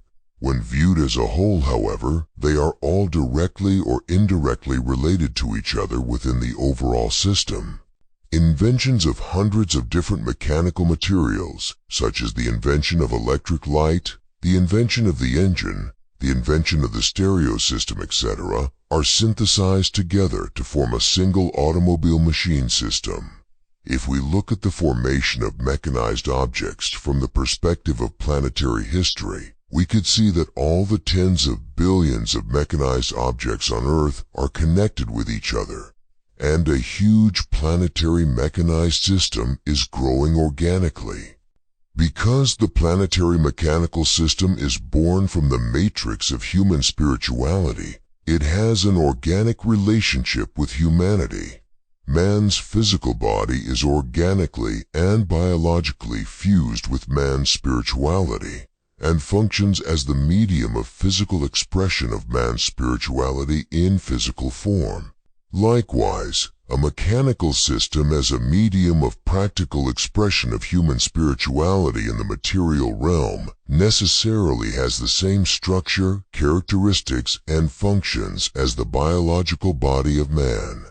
This is because the physical body and the mechanized body manifesting as the expression of human spirituality in the material realm are both human corpora endowed with identical morphological similarity to the structure of human spirituality. A physical body is the natural primary body, and a mechanized system is man's artificial secondary body, the functional and spatio-temporal extension and expansion of the primary physical body. In the age of accelerating planetary mechanical systemization caused by the planetization process, humanity must globally broaden its perspective on mechanized objects and awaken a new awareness of the organicity and humano-corporeality of mechanized matter. We must develop the study of planetary mechanized systems and the study of mechanical organicism as a new academic field. The nations of the world must continue to formulate a long-term perspective strategy to create a new global economic order under transnational cooperation through the development of science and technology based on the new perspective of Earth history, the new perspective of Earthmen's spiritual history, and the new perspective of planetary mechanical organic system. Since the mechanical system of the Earth has organic properties, we cannot neglect the development of any part of the mechanical system. However, if we differentiate, analyze, and evaluate the constituent parts of the body of the machine system functionally and qualitatively, we will come to the conclusion that human spirituality, which plays the role of the soul in the body of the mechanical system, is the most important. Therefore, we should continue to invest in education and research for the development of humanity's spiritual resources. The new planetary spirituality will grow in the matrix of a new planetary mechanical system. The most important physical part of the mechanical system is the computer, which is the brain of the mechanical system. This machine brain, the computer, is the most essential and strategic royal part of the machine system, which will explosively inject the energy of human spirituality into every part of the entire mechanical system through the mechanized telecommunication nervous system, animating and moving them. In the near future, the nations that acquire the power of computers will emerge as the head nations through the process of planetization. The thing that contains man's spirituality most densely and shows it most clearly is man's brain. Therefore, the organ that occupies the highest place and plays the most important role in the body is the head, that is, the president and boss of the body. Therefore, the development of computers in the 20th century, especially the development of microcomputer chips, is a very significant revolutionary progress, which announces the end of a multi-century cycle in the process of formation of mechanized systems, after the invention of the movable printing press and the beginning of a new cyclical period. Through the highly advanced development of the computer, the thinking machine, which contains human spirituality the most as the yoke of science and technology, all areas of the earth will be qualitatively changed in a completely new dimension. The central nervous system is what is most closely connected to the cerebrum. Thus, the computer industry and the telecommunication system industry will become more and more united according to the dynamics of the mechanized system. These two machine systems will be connected with each other and lead the world fully into the information age. Under the stimulation of the brain, the central nervous system spreads and grows like the roots of a radish and begins to function properly. Stimulated by the development of computers, the telecommunication system is now becoming increasingly complex and is taking root in all machine objects. Thus, the nations that lead the industry of computer machines, the brain machines, will soon naturally and simultaneously lead the industry of telecommunication machine systems, the central nervous system that organically connects the brain and the whole body. They will also emerge as the nations that will lead the second robotic industrial revolution. In the new planetary order of the fast-changing age of planetization, a monarchical minority group will emerge, receiving the power of computers, the brain machinery, from the Earth machine system, the secondary body of Earthmen. 4. The Second Robotic Industrial Revolution. The development of a computer and telecommunication system will greatly improve the quality and function of the mechanized system by connecting all the mechanical systems with a highly advanced mechanized spiritized matter, i.e., the computer chips, and linking them to the entire machine system, imbuing it with intellectuality. This is the coming second industrial revolution of robotics. In the early stage of this revolution, the mechanical objects will gradually gain intellectuality, and later on, the mechanical systems that think and systematically perform various complicated functions will be built. As these mechanical systems are interconnected, a robotic system will be formed, which, like the human corpus, will form a unified corpus with independence. The computer-machine corpora of virtual reality and cyborgs will merge with the traditional mechanical systems, and a highly advanced economic order and civilization of science and technology will be created. Computer chips will make every industrial process more efficient, automatic, and systematic. In other words, it will be robotized. In the near future, a robotic industrial revolution will take place throughout the world, and this revolution will completely change our economic order and the structure of our civilization. All processes in the manufacturing and service industries will be highly automated. The countries that lead the robotic industrial revolution will be the most powerful countries in the world economy. The countries that greatly reduce the cost of production and labor and at the same time greatly increase their productivity and efficiency in every field, will naturally be the winners in the international market. The countries with the power of computers will lead the robotic industrial revolution. A machine is a matter entity that performs advanced functions after being imbued with human spirituality. When more advanced human intellect is injected, the mechanized objects will have more advanced functions. Computers, as the mechanical object with the highest intellectuality, have the most advanced functions.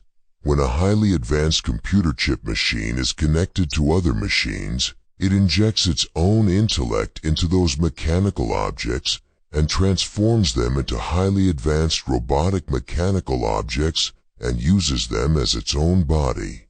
Thus, the nations that have the power of computers can easily imbue all mechanical objects with intellectuality and turn them into robotic machines that function with high efficiency. Therefore, the countries that lead in the field of computers will lead the second robotic industrial revolution and will pioneer a new world order of the future.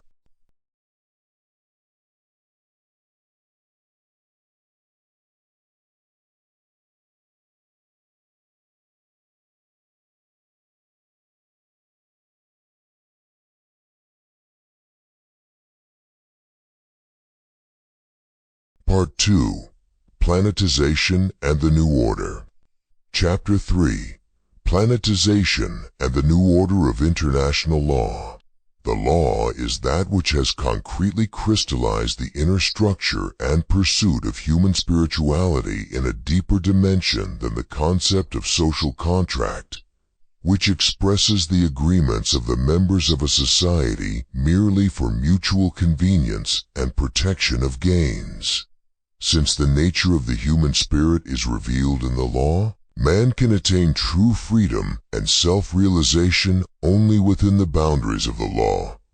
Just as a fish can be completely healthy and free when it is in water and surrounded by the elements appropriate to its nature, so the human spirit can find its true environment and maintain its freedom and health only within sound law. For equality, freedom and justice are of divine nature, and the true spiritual nature of man is the image of divinity. Thus, the law completes the true ego by separating and protecting human beings from the animal impulses and desires of the bodily ego, which wanders away from the original home of the spirit. An individual and a society can only existentially complete themselves and their sublime aspirations where the law exists. The basis of a political system is constitutional law. The basis of constitutional law is the tradition and ethics of the people. Tradition and ethics arise from subjective morality and conscience. Morality and conscience are regulated by religious consciousness. The root of religious consciousness is spirituality. The spirituality of the absolute consciousness has conventionally appeared to be contained in the vessel of religions. Therefore, religious consciousness acts as the supreme subjective authority that gives legitimacy to morality, ethics, constitutional law, and the political system. When subjectivity and objectivity do not harmonize well, it becomes a sick system. When the objective present law clashes with the subjective religious spirituality, it is difficult to build a solid social order. Since the political system is formed in the objective phenomenal world, it is sensitive to the influence of the times of planetary history. But because the traditional religious system, which contains the religious consciousness, has a subjective tendency to cling stubbornly to the metaphysical realm, it shows a tendency to lag behind the progress of historical planetary spirituality. Therefore, the reformation of traditional religions must always be realized for the true, timely social reformation. The true law is that which has self-existent authority from the deepest core of the spirit and makes one willingly submit one's own personality to it and become obedient. Thus, the true international constitution reflects the general nature of humanity, so that all nations themselves recognize its authority and autonomously submit to it. In the new planetary age, a planetary spirituality will emerge that can encompass the whole of humanity, and a corresponding objective Earth constitution will be formed. The new planetary spirituality will also enlarge the receptacle of religious consciousness and broaden its scope. It is the emerging planetary spirituality that will promote the formation of a new global constitution outwardly and the reformation of religions inwardly in the age of planetization. It is from the law that we can perceive the historical character and position of the spirituality of the ethnic groups that create the boundary of the structure of their existence and ethics and grow under this law. At the core of the phenomenon of law is constitutional law, which is relatively permanent. Around this constitutional law, various major branch laws which are concretely applicable spread out. From these branch laws, smaller branch laws and leaf laws spread out, which are suitable for more concrete and detailed particular situations. By understanding the constitutional law of a nation, one can see through to the identity of the spirituality at the core of that nation. All constitutional laws are deeply rooted in human spirituality. Thus, in the human world, constitutional law is not the laws that belongs to the realm of the necessity of physical nature, but rather to the realm of the moral freedom of the human spirit, that is, to human life itself. In other words, the origin of law lies in the intrinsic will of the spirit, the principal agent of human life. This will of the spirit is objectified and becomes concretely manifest in human society as law.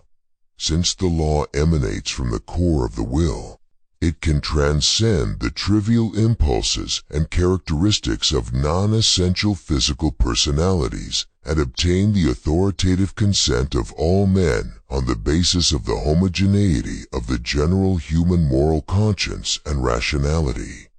The true law arises from the moral subjective world of man, establishes a social order based on true humanity, and plays the role of a schoolmaster leading man to the home of the spirit, which is the core of life, so that man may become a true man.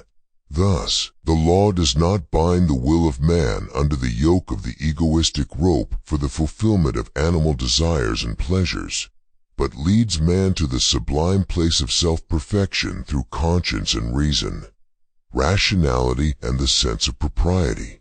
Just as the law is spiritual, so it spiritualizes man.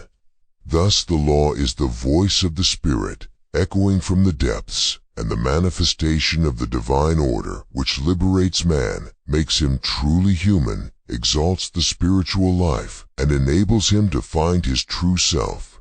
The spirituality of the law has thus appeared in history in the form of customs, ethics, and even religions, calling for equality, freedom, and justice.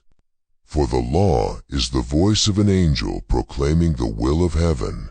However, since the law appears as the historical reflection of the concrete ruling national spirituality, it is difficult to transplant the American Constitution, which was formed on the vast continent without any external threat on the soil, proper to diversity and individualism, to the soil, where a large population is surrounded by the threat of war, within the suffocatingly small Korean peninsula, to the Korean ethnic spirituality completely and directly in the same political, economic, and cultural format. This may cause an allergic reaction because of its physiological heterogeneity. The Earth Constitution for all Earthmen will emerge in the process of planetization. This Earth Constitution is the order for a more universal and comprehensive history, which echoes from the deeper inner spiritual resource underneath the shell of the souls of all peoples, of Koreans, Americans, Germans, Japanese, and so on. For this reason, all peoples will intimately embrace it and merge and harmonize their contemporary political, economic, and cultural systems with it. Gradually, through the dynamics of globalization and continentalization, history will be fully synthesized as planetization, and the outcry of the hopes of all humanity of the times will be reflected through the effective Earth Constitution.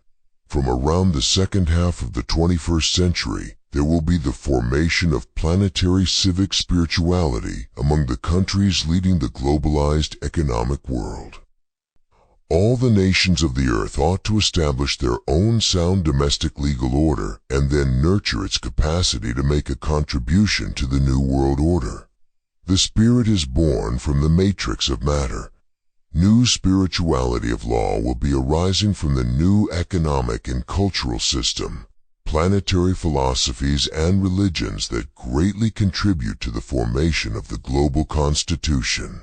The planetary legal senses and legal perspectives based on them, and the mature volition toward the new order will emerge from the roots of the spirituality of emerging nations that have constructed the computer information-centered global economic, political, and cultural system.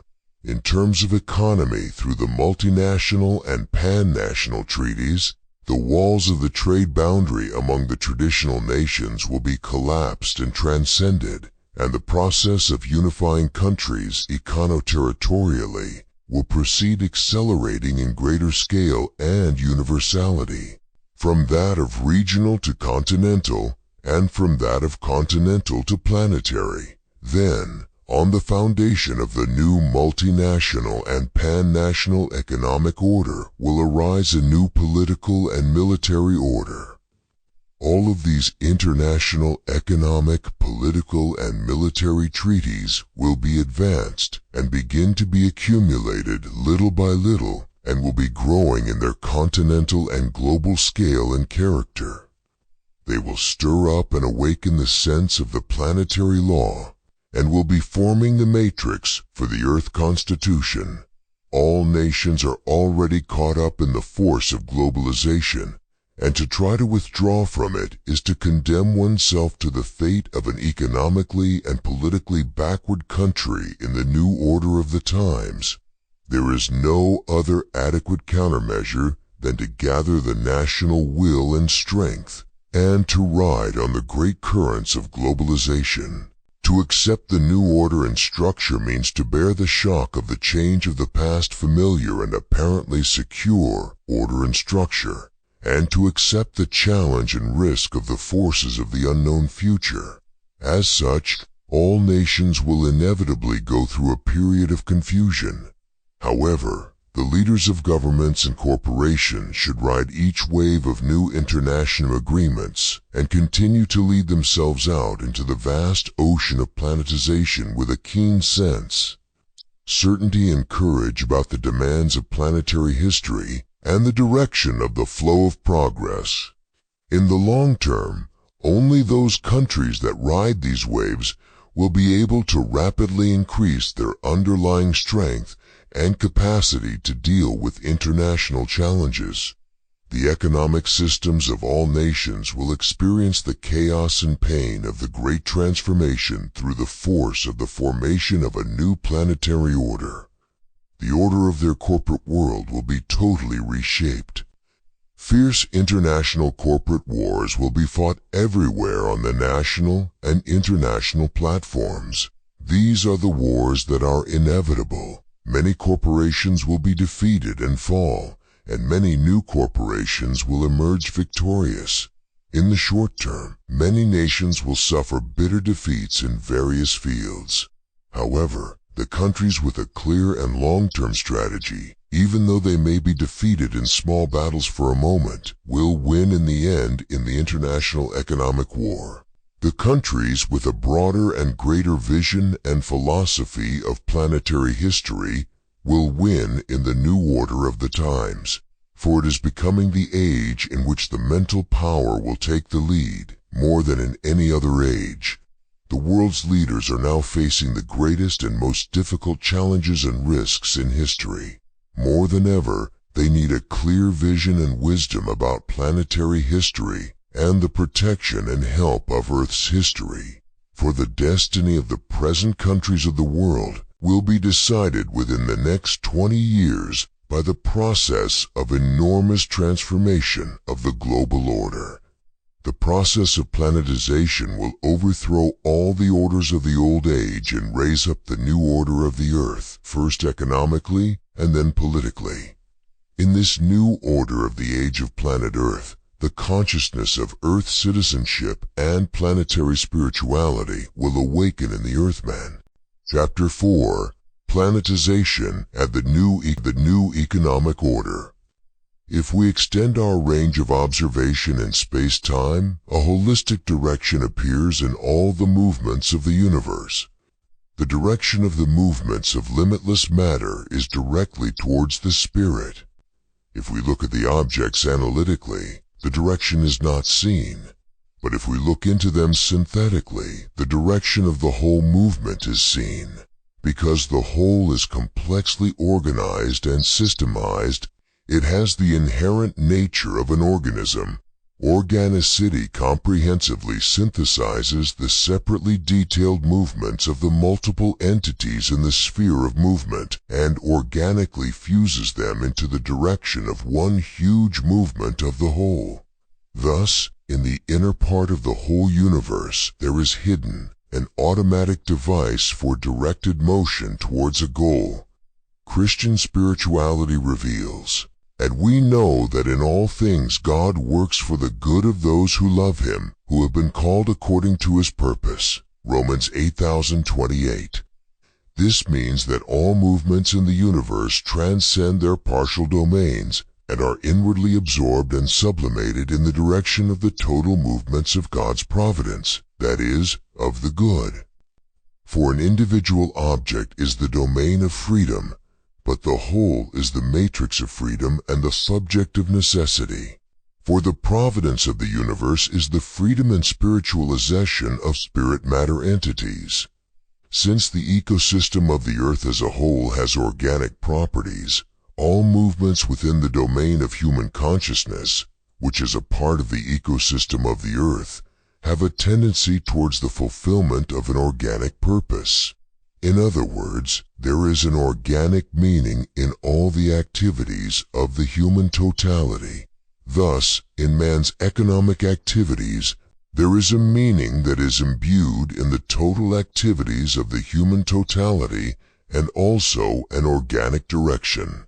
Thus, neo-economics can only properly establish its theories within the system of planetary historiology if it accepts the premise of the existence of the organic principle based on phenomenology.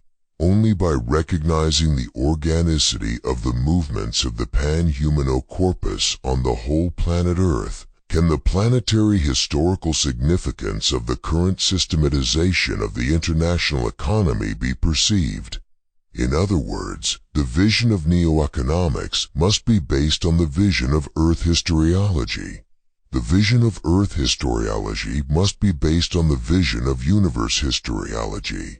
And the vision of universe historiology must be based on the vision of spirit materialization historiography. Man emerged from the matrix of matter. He injects his will and spirituality into the material world, restructures it, spiritualizes it, and adds higher value to it, thus constructing an artificial material world.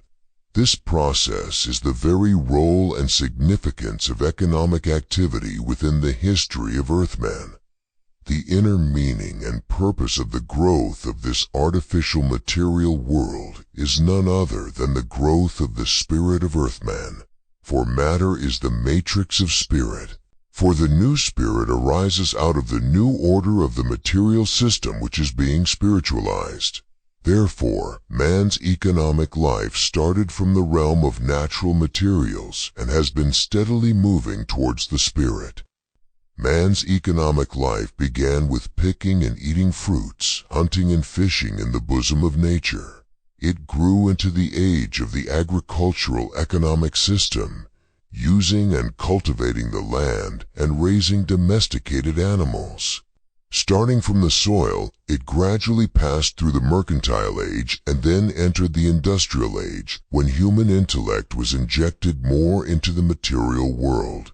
At present, as we enter the information-centered computer telecommunication age, human will is becoming freer in the material world, and the material world is becoming a clearer reflection of human spirituality. Through this process, the form of economic capital is being transformed into the spiritual form, with its materiality gradually decreasing from nature to land, from products and goods to metallic currency, from metallic coins to paper money, from physical money to electric money. The great life is hidden deep within the physical and mental organic corpus of man, the dynamic force which sets in motion this process of the spiritualization of matter.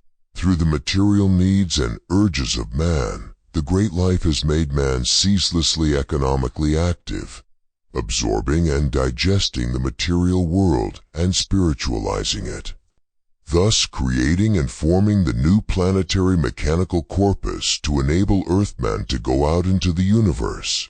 The planetary economic activities that make up this planetary mechanical corpus are becoming more and more complex as time goes on, and through the organic synthesis and unification of this complexity, they are building the material matrix at a higher level for the emergence of a new higher spirituality of humanity. The matrix of spirit is matter. When matter of higher complexity is organically organized and systemized, a higher level of consciousness awakens. In other words, this matter will exhibit the physical and intellectual characteristics of higher dimensions.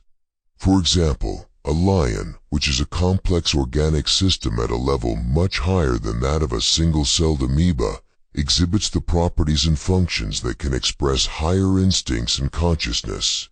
At present, for the spiritual growth of total man, a comprehensive organic corpus of a mechanical system of higher complexity is being formed throughout the earth, which can contain higher spirituality and express its will.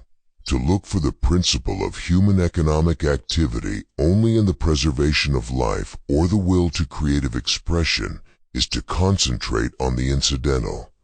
If all the economic activities of mankind have their essential meaning and purpose only in the simple preservation of life or in the incidental expression of creativity, then the ceaseless efforts of mankind to tunnel through the mountains and build the railways, to erect the skyscrapers, to build the ships and planes to cross the oceans, and to build the spaceships and attempt to travel to the moon, Mars, Jupiter, and out into the universe would be an exorbitant, meaningless waste of human energy and folly.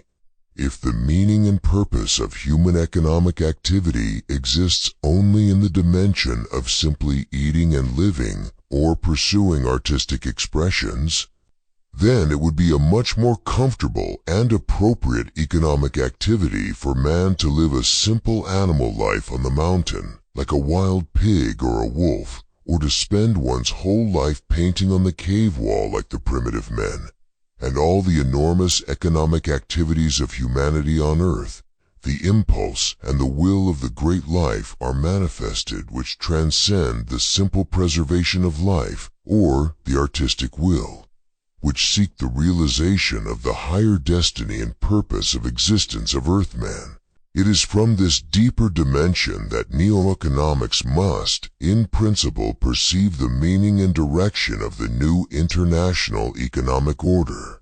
At the present time, the outer meaning of the economic activities of Earthmen is the preparation for going out into the universe through the medium of the formation of the planetary total mechanized system, while their inner meaning is the formation of the advanced matrix of the material system for the deeper spiritualization of Earthmen. At present, various economic entities are emerging and growing in step with the growth of science and technology throughout the world. They are organically forming a planetary economic system, transcending their class, regional and ethnic differences, and are interconnected. Through this planetary economic system, innumerable mechanized entities are produced, interlinked and united, nourishing each other and building up the planetary mechanized body of total man. The present pan-nationalization process of business corporations, swept up more and more in the great currents of planetization, is economically linking and uniting the whole world, uniting the new secondary mechanized corpus of Earthmen, and forming the matrix in which the new planetary spirituality will emerge. This is the meaning and direction of the planetization and the new planetary economic order. Chapter 5. Planetization and the New Philosophy of Future. 5. 1. Pragmatic Optimism. Energy of Hope. The leaders of the world must have an ultimately optimistic faith in the future of the people of the earth. The emergence of people who hold the pessimistic view of the end of the world is a necessary byproduct of the process of planetary history, which moves history forward through the dynamics of extremes. In their own way, they play a useful role in balancing and correcting the compass of history. However, when it is covered with the gloomy dark clouds of pessimism more so than with the optimism in the course of history's journey, humanity's forward march will be struggling with difficulty that much. When the ultimate optimism reigns in the world, humanity will gain the strength to plow through the furious storms and waves and forge ahead. On the pilgrimage of history, sometimes a warm sun is shining and sometimes a fierce rainstorm is blowing. But we must firmly believe that at the end of the pilgrimage there is a glorious consummation of history and its transcendental sublimation. For only faith conquers the world, because only faith, which is convinced that the power that decides the final destiny of the earth and the universe is not the power of darkness, but the power of light, that light overcomes darkness, can give humanity the moral courage and the philosophical spiritual energy to go forward. The principle of hope is the driving force and dynamism that has continuously propelled and carried forward the living organisms on Earth. Any individual or people who abandon the protection of hope will become crippled and fall behind in history. What is the basis of the principle of hope? Even when the world is about to be turned into a hellish pandemonium and headed straight for the cliff of destruction by problems such as nuclear war, explosive population growth, environmental destruction, global atmospheric warming, ozone depletion, etc. Why should we fight for peace, justice, prosperity, and freedom on Earth? Even though the solar system is getting cold and the sun and the earth will die icy in the end, why are we kicking and struggling to live a little longer on Earth? Wouldn't the investment of all our efforts and labor to survive, build, and progress be useless after all? With the dark shadow of the monster called nothing lurking in every corner of the structure of our existence, why should we drop the anchor of hope in the future, in the unknown world without promises? From the point of view of critical pure reason, the problem of future possibilities produces two antithetical fuses, such as being and nothingness, infinity and finitude, continuation of existence and extinction, victory and failure, etc.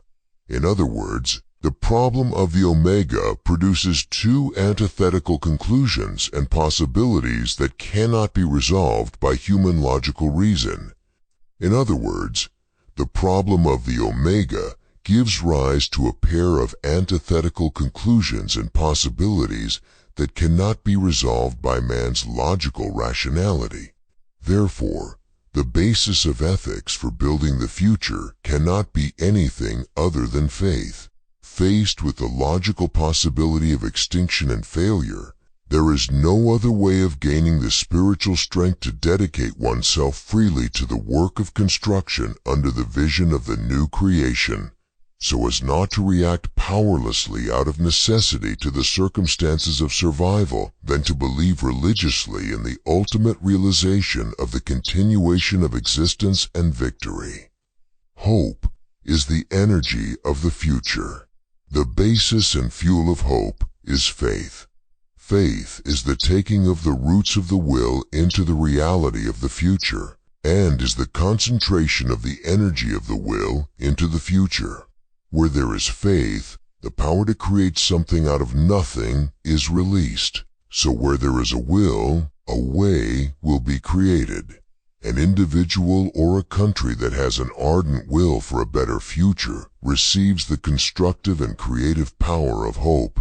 If you are paralyzed by fear and discouragement, afraid of being defeated and killed by the enemy troops, you will die. However, a fighter who risks his life and fights may die, but he may also defeat the enemy and keep himself alive. To die while fighting for victory is no more of a loss than not fighting at all, being frozen in fear and inevitably dying. Rather, it will enable one to accept death with honor, without shame or loss of self-respect. It is more advantageous to die fighting. However, logically and realistically, there is always a good chance that you will win in the end. Thus, between the possibilities of defeat and victory when facing the enemy from a pragmatic point of view, there is no loss in concentrating on the continuation of life and victory following the principle of hope, than in concentrating on defeat and death following the principle of despair. Rather, it infinitely increases the possibility of gaining benefits. Therefore, the pragmatic rationality and common sense of humanity chooses hope. Of course, man's various attempts sometimes succeed and sometimes fail, for man is not perfect. But for an individual or a group who firmly believes that the ultimate destination of the entire process of the history of the earth or the universe is not failure but actualization and perfection, even their partial small failures and mistakes, if attempted, inspired by the energy of hope, contribute in a special and proper way to the entire history of the earth and the universe.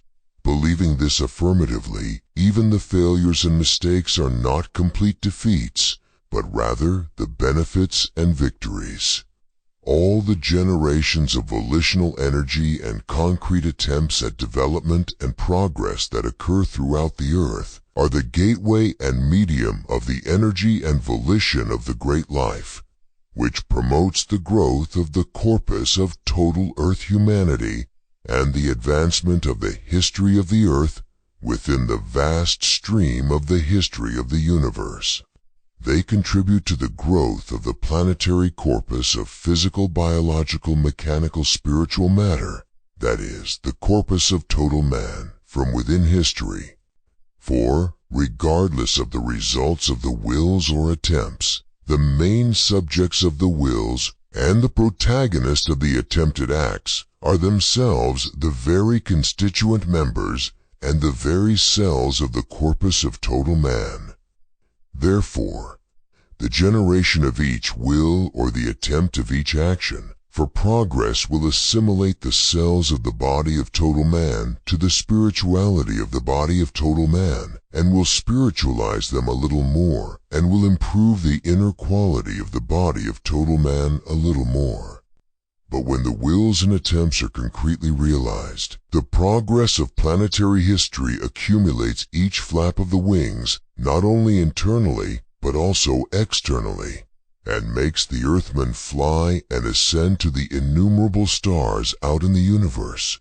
When the Earthmen who are beginning to turn their eyes to the universe following the light of hope and dreaming the new dreams go out into the universe, not being annihilated on the earth, multiplying and growing without limit and realizing their destiny, the Earthmen will receive an inestimable prize and will give glory to the inexpressibly vast greatness of the profound divine providence that has been poured into the universe. Even if they lose in the struggle, they will lose nothing but will gain inwardly. But if they win, they will reap an indescribably great harvest. So, even if all the wills or attempts fail, it is still a victory from the perspective of the whole. If they are realized, it is a great victory. The only possibility of total failure is to do nothing and try nothing at all. But even if the whole of humanity from this moment on wills or tries to do nothing, and all of them suddenly fall into a permanent comatose state, the history of the universe has already internally won the victory. For a colossal amount of human will energy has already been released, and an enormous and innumerable number of attempted actions for a better future world have already been greatly activated in past history. No matter how extremely small the amount is, something is infinitely victorious over nothing. From the accomplishment of the past victory of the universe, it can be foreseen that the principle of victory has been released and is operating in the structure of the universe, and that the possibility of its continued operation in the future is much greater than the possibility of its not operating. Just as the possibility that the cat which has dominated the mouse for the past tens of thousands of years will continue to dominate the mouse in the future is greater than the possibility that it will not be able to dominate the mouse. The more deeply we understand the hope and dream of the earth, the more we will have the philosophy and vision to boldly face the numerous problems and challenges at home and abroad. If we do not completely surrender to the power of the principle of despair, but have the vision of hope, firmly believing that the divine providence inherent in the universe will eventually be realized, and that it will soundly protect humanity and lead it out into the universe beyond the earth, the energy of hope will begin to burst and flow endlessly from the depths of our souls, like the spring water that has been blocked and bursting forth. Through this energy of hope, Earthmen will have the joy of ultimate victory, and the confidence that their positive wills and efforts are not at all in vain from the point of view of the entire history of the earth. Regardless of what the immediate phenomenological results may be, and they will be enabled to fulfill their assigned tasks in the course of building the total human corpus. Those who are convinced that there is purpose and meaning in the phenomenon of the appearance of human spirit entities on earth cannot but choose the ultimate optimism. The bright light of the future will shine upon those who believe through the eye of faith that there is meaning to the phenomenon of Earthmen, and that the protection and blessing of the universe will be upon those who seek that meaning. Those who believe in the realization of the will of the transcendental spirit through planetary history will be imbued with the energy of hope and enveloped in the unstoppable cosmic power of the transcendental spirit. Herein lies the planetary historical significance and function of the phenomenon of religions. That is, they are the spiritualization of human entities and the generation of faith energy through them.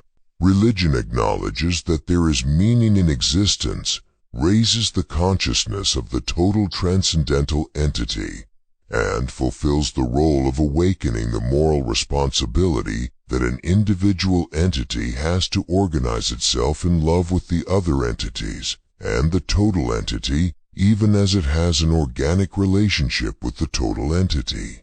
True religion finds the principle of the universe and the ultimate dynamic force in love. Love is the foundation and source of faith and hope. Religion, born of true spirituality, supplies and purifies the faith energy of Earth's history. It is from the source of this faith spirit power that the energy of hope, which is the driving force of the galactic destiny of humanity, pours out and flows. Riding on the ark of faith, flowing on the currents of hope, the people of Earth will move deep into the vast cosmic ocean of love. Chapter 6. Planetization and the New Religious Order. 6.1. Reformation of religion. Humanity facing globalization needs to reform traditional religions. Religion provides humanity with the most refined spiritual energy of the universe from the deepest place of the spirituality. However, it tends to be deeply attached to the matrix of the spirit of its time, born out of the matrix of its particular and relative historical, cultural, and racial soil.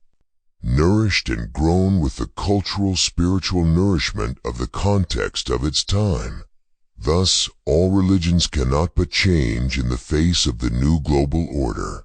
For in a cultural sphere of rapidly changing global science and technology, humanity is already being supplied and growing up with new matter-spirit nutrients, so that it almost physiologically and intuitively feels the sense of heterogeneity between itself and the traditional religions which are obsessed with the cultural mentality of the previous ages.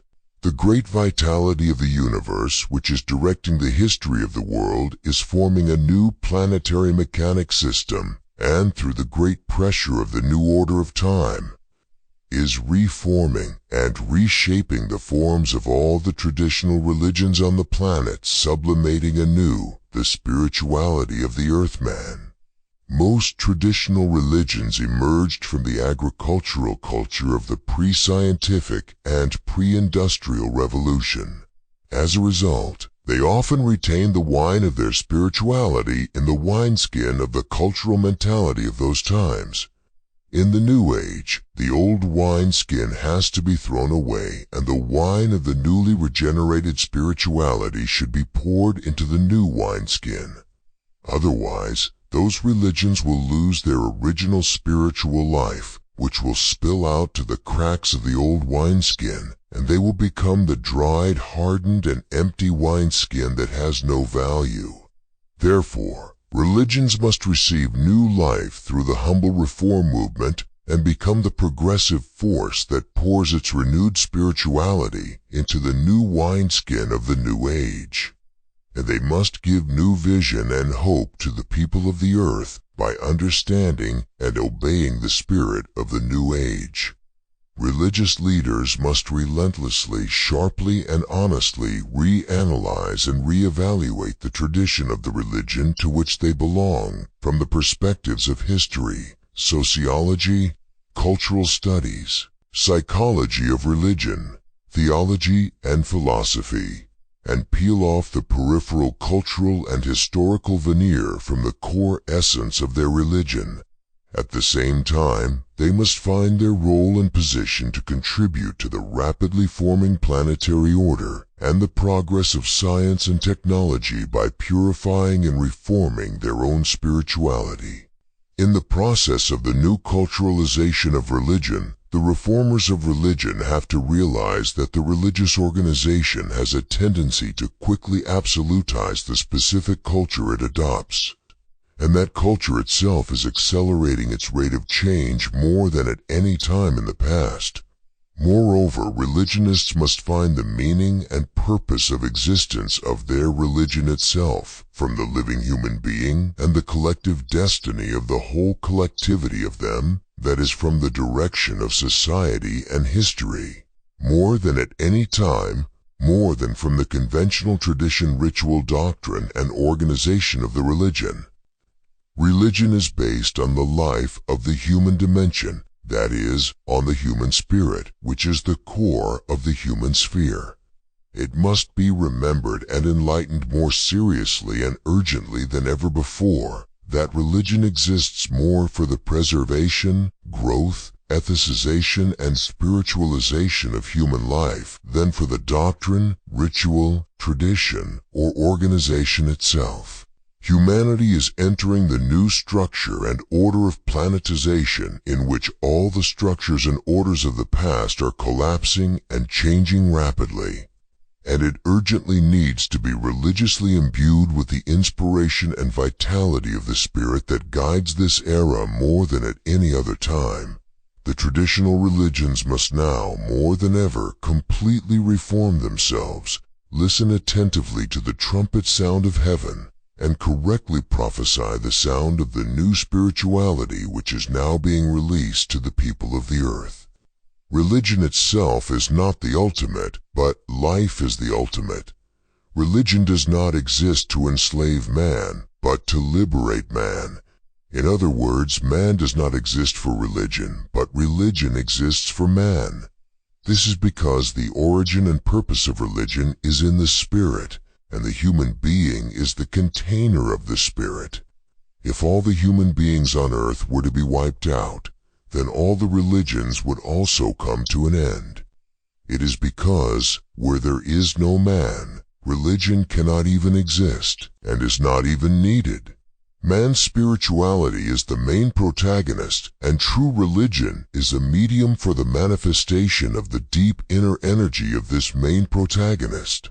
Religion manifests this spiritual energy in society and history, concretizing it in culture, doctrine, tradition, and organization. Therefore, the media of religions must fulfill the role of properly containing and expressing the energy of religious spirituality, serving and elevating human life, which is the main subject of this energy. Planetary history is made up of each and every human life form and is the process of continuous generational progress and growth of the total human entity. Thus, religion, which exists for man, exists to serve planetary history. Religion becomes great by humbling itself. Therefore, in order not to be derailed into the error of serving itself, but to serve the human life forms completely and to be faithful to its original purpose of existence, religion at the time of planetization must humbly examine and reform itself more extensively, deeply, and decisively than ever before. This is because religion has been endowed with the great mission and authority to exert the greatest subjective influence on the formation of the spirituality of Earthmen, because it has received the sacred and very important mission of awakening the consciousness of the ultimate in the spirit of Earthmen. It becomes demonic when it falls into the carnal nature of the times in the process of the advancement of planetary history, but it becomes angelic when it continually purifies its spirituality by reforming itself in humility. 6.2. Phenomenology of religions from nature to spirit. Religion exists for the spiritualization of human life forms. Through the spiritualization of the human entity, religion contributes to the process of the formation of higher spirit matter in the course of planetary history. Therefore, in the historical progress of religion, there appears the phenomenon of the maturing process from the religion of nature consciousness to the religion of spirit consciousness, in step with the progress of planetary history. Thus, the religion of the planetary age will lead the Earthmen from nature to the spirit of personality, from the spirit of personality to the spirit of superpersonality, and will endow humanity with a universal planetary spirituality, emerging from the shell of regional culture. And it will awaken the religious sense of humanity to the vitality of scientific and phenomenological ultimate reality from the mythological and metaphysical view of ultimate reality. From the phenomenological perspective of the religions of the planet, it can be seen that they have passed through the gradual stages of maturity, moving historically from nature to spirit. It can also be seen that their religious spirituality has been defined by the vital forces of the physical and cultural matrix in which these religions were born. This is because spirit is awakened within the matrix of matter. The phenomenological analysis of religions on the economic, social, and political levels shows that religions are inaugurated on the basis of the transcendental absolute truth under the absolute authoritarianism of a strong charismatic leader, and they have a tendency to permanently maintain the absoluteness and sameness of their religions, which transcend time and space through the process of authoritarian dogmatization, systematization of vertical religious organization and management, and orthodoxification. Thus, religions are slow to adapt to the changes of the times, and have historically been rooted in society as a conservative force because they have a strong tendency to be deeply attached to the culture and conscious structure of the economic and political system of the time of their birth. In addition, the new economic and political system causes a reformation in the religious system and often creates new sectarian branches within the religion. These new branches also tend to cling tenaciously to the culture based on the economic and political system of the time of their birth. Therefore, in the age of planetization, the religions will have to humbly respond to the call of the new era to reform themselves anew and gain new life through the acute criticism and re-evaluation of the historicity of their cultural and mental matrix, so that they would be able to fulfill their intrinsic mission in the new planetary order that is rapidly emerging. 6.3. The direction of future religions. The spirituality of the religion of the future is flowing in the direction of spiritualization, planetization, and science and technology. In the age when the spirituality of Earthmen is deepening, religions that minimize religious ceremony, dogma, doctrine, and organization, and maximize the experiential internalization of the meaningfulness and harmony within the whole, will be influential religions of the future. Religious movements that pursue the essence of religion in the inner realms rather than in the outer realms will continue to grow. In the age of planetization, the religions of the future will be those that can adapt flexibly to diversity, changeability, novelty, and globalism, and are not bound by the conventions of the past, but embrace them fully. Religious movements open to growth and transformation will emerge, and the information age of computer telecommunications or the Internet, the religions that are sensitive to the use of mass media and the technology of the new information system will be the religions of the future. Religious movements that absorb, digest, and sublimate science and technology into their spirituality will emerge. The destiny of Earthmen is inwardly spiritualization, and outwardly its realization by going out into the midst of the innumerable stars in the infinite universe outside the planet Earth. The external core meaning of planetization is the formation of the secondary planetary mechanized systemic body of the Earth, human total entity, and the preparation for the realization of the destiny of the Earthmen outside the planet, Earth in the solar system, and the Milky Way galaxy. Herein lies the meaning and direction of the forces of planet Earth, which are revolutionizing all planetary orders to a great extent, and at present forcefully demand a great reformation of all traditional religions from now on.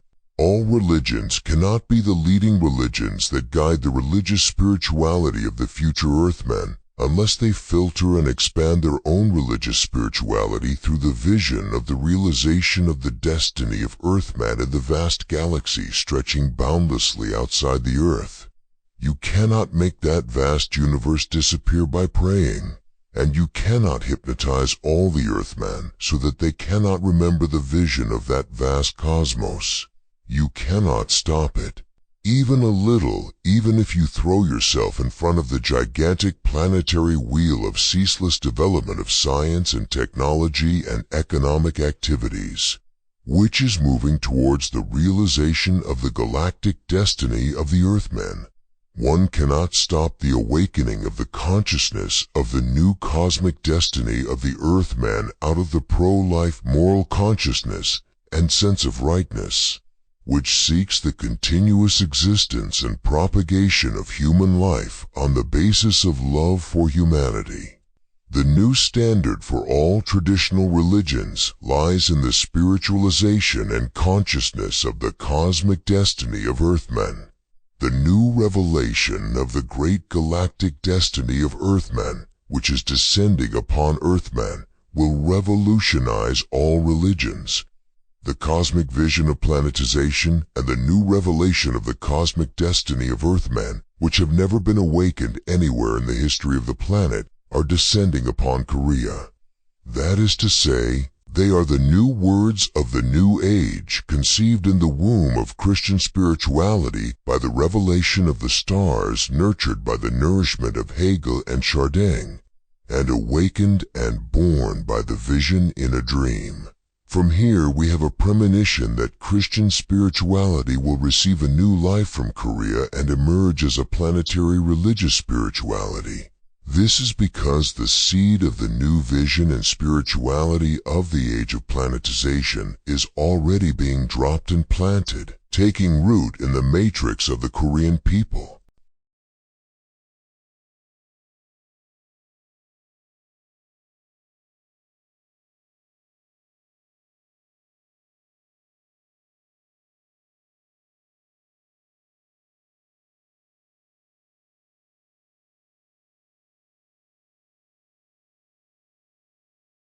Part 3, New Words of Earth Spirituality. Chapter 7, New Spirit 7.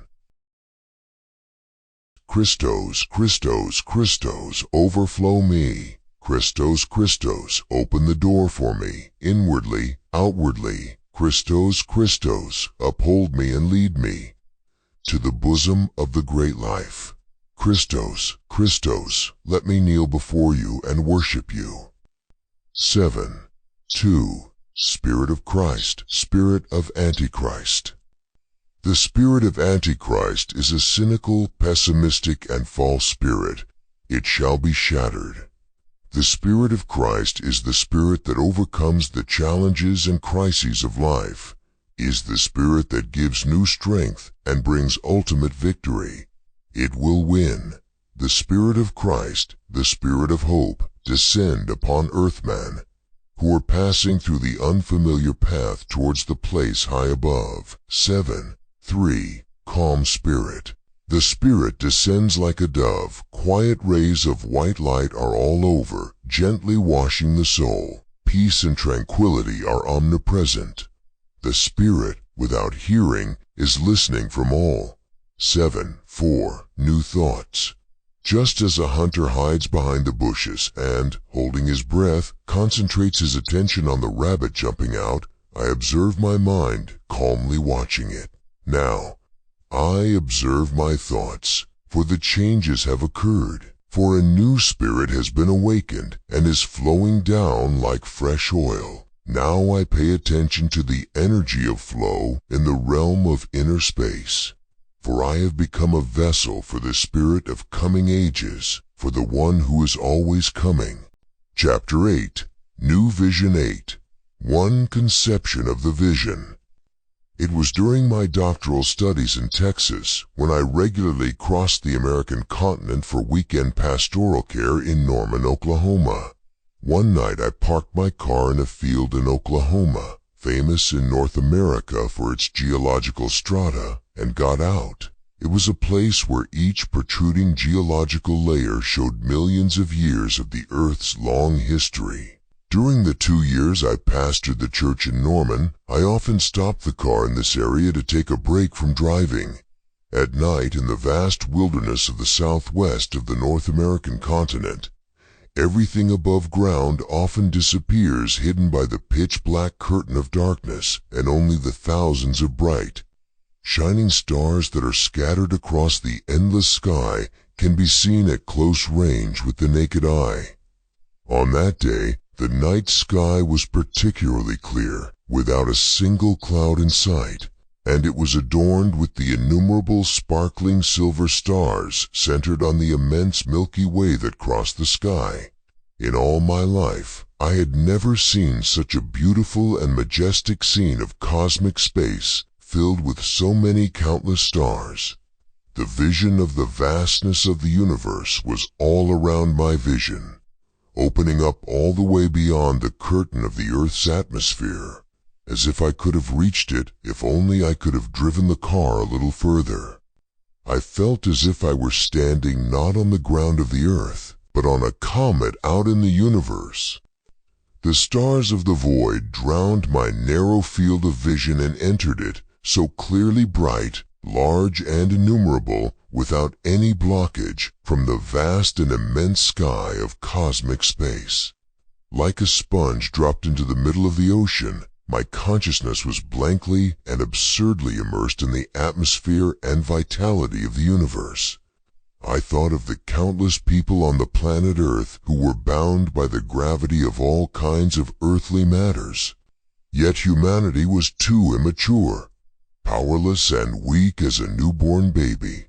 I felt compassion for the humanity that was acting as lowly slaves, like ants ignorantly looking only at the ground, bound by petty illusions. Suddenly, from somewhere deep in my belly, a prayer burst forth and began to flow out, enveloping my being. O God, human beings are still deficient and weak in strength. Have mercy on them. Keep humanity alive and protect it. And send it out to the stars of the universe over there. Out there, let them fulfill their destiny. I prayed earnestly for the survival of humanity and the fulfillment of its destiny among those stars. My eyes were brimming with tears, and I felt as if my bowels were being torn out by the intensity of my fervent prayer, which flowed like a stream of water from the deep part of my belly. It was very seldom in my life that I prayed so earnestly.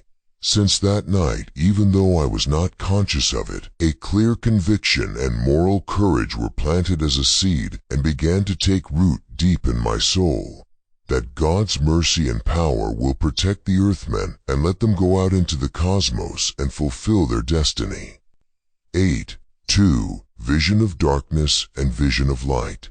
When a vision of darkness covers the ground like a dark cloud, and the earth is enveloped in pitch blackness, the sparkling lights of innumerable stars in the Milky Way, embroidered across the celestial space of the clear night sky, far away, pour down upon every part of my soul as a flood of light more dazzling than the sun. The chain of the pseudo-doctrine of the vision of darkness loosens and falls away, and my soul is filled with the bright energy of the vision of light that irresistibly descends from the heavens above. 8.3. A dream in a dream. I had a dream, and in that dream, I had a dream. The window of heaven was opened, and I had a little glimpse of a ray of the vision of the future. In this dream, I wept and wished earnestly for the realization of this vision. I woke up, and from the moment I woke up, the dream stayed with me and became my guide. Chapter 9. New Mission. 9.1. From Spirit to Spirit. What I have seen must be expressed. That which echoes deep within my soul, that which has gripped and shaken upside down my spirit, my very existence, must be transferred to others, from spirit to spirits. It must be spread to and embraced by the total entity of the newly emerging biopsychical entities, to lift up and elevate the total entity to the next wheel of light of the sun that is waiting for it, to release the new word energy to the growing human collective corpus. 9.2. Vision that must be transmitted. I must transmit a vision to the world. A vision of the great destiny of humanity that will unfold among the innumerable stars of the universe. A vision of the love of the sacred whole, corpus that embraces the universe, and of the hope of the earth. 9.3. My devotion. The vision of my mission, which was conceived in the wilderness and was given birth through a dream as the deep sighs of my soul, ascended to heaven. My vocation, which became clear among the bright images while in prayer. My devotion, which was declared when everything became clear in the midst of being washed by tears. I dedicate myself to showing that the direction of humanity's destiny is towards the stars and the galaxies, and to give spiritual preparation for the Earthmen to move forward to the stars. I dedicate myself to give the words of new hope and direction, to proclaim the messages of new vision and faith, and to awaken the vision of our common future destiny in the cosmos beyond the earth. 9.4. Stars in the night sky, the lights of the stars twinkling. From yonder in the dark night sky, the light showing the way, the consolation of the living beings, the hope of the Earthmen, indeed the beacon of my calling. Twinkle, twinkle, sparkling stars in the night sky. 9.5. My mission, my duty, my mission. It is to announce the coming new age, the new age that man will unfold, being released from the gravity of the earth, going out to outer space. 9.6. Transfer of the Spirit. Moses was not capable of carrying out his mission alone, as the mission that came upon him was too stupendous. Jehovah distributed upon 70 elders the Spirit that came upon Moses, and enabled the mission of Moses to be carried out. Jesus Christ was not capable of carrying out alone the mission that came upon him. God distributed upon his disciples the Spirit that was upon him, and enabled the mission of Jesus to be carried out. Was not capable of carrying out alone the mission that came upon me. The great life will distribute upon the chosen ones the Spirit that is upon me, and enable my mission to be carried out, until it spreads all over the earth. 9.7. Mission and trust. My life and my task.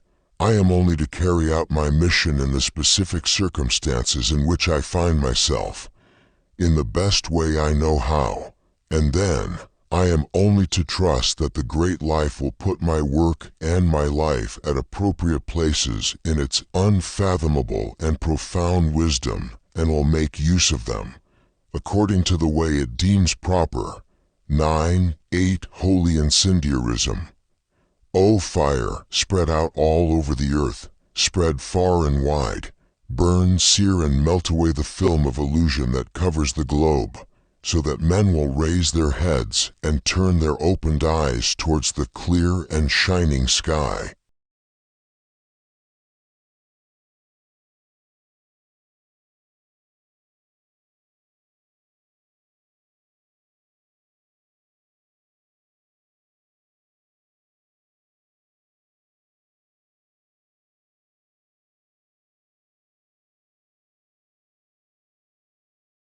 Chapter 10. Words of the New Spirituality. 10.1. Spirit and New Words. The Spirit of the Lord is upon me, because he has anointed me to preach the gospel to the poor. He has sent me to heal the broken-hearted, to proclaim liberation to the captives, and restore sight to the blind. Let the oppressed go free, to preach the acceptable year of the Lord. The Spirit of the new era is coming upon us anew to release the new word to the humanity of this generation, about freedom from materiality, darkness, and ignorance, about the coming age of the new earth and the new heaven. 10.2. Energy of words. My words will change the world. Internally formed and conceived by the seed spirit of the coming ages, they will make the new world swell and rise as if fermented. The words will descend like a fiery energy upon the effervescent human total corpus, and will awaken the new spirit in the core of the biocorpus of the new atom. Come back, fearfully you call out, but they are already released and cannot come back, but only go out as a fierce fire. Not long after, the light rays of the cosmos will confluent upon the planet Earth of the solar system, making the light of the hull of the spirit corpus of humanity to be more powerfully generated, and will hatch out the new humanity.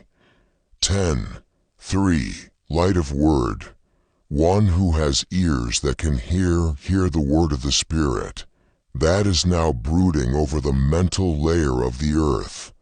It will portend of things to come, unleashing new spirit energy within you, and illuminating a more lucid light, for it is the light which will henceforth guide your path.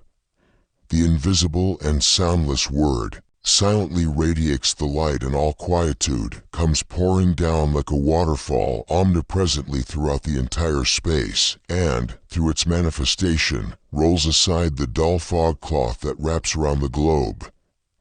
10. 4. My words. My words, you are my children, diverse and numerous.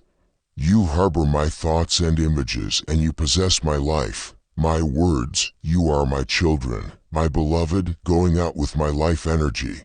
You are the rays of my sun, the manifestation of my depth. My words, be enclothed in delicate materiality, and go to the ends of empty space. My words, plant the seed deep in the secret places that are receiving the calling.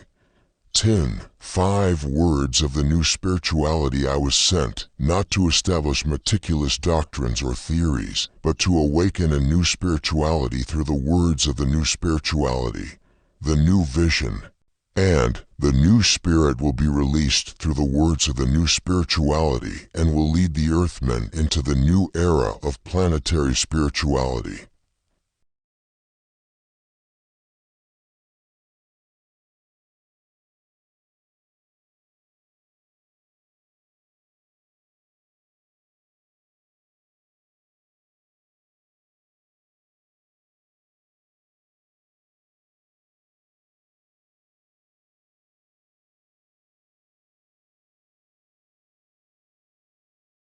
Chapter 11.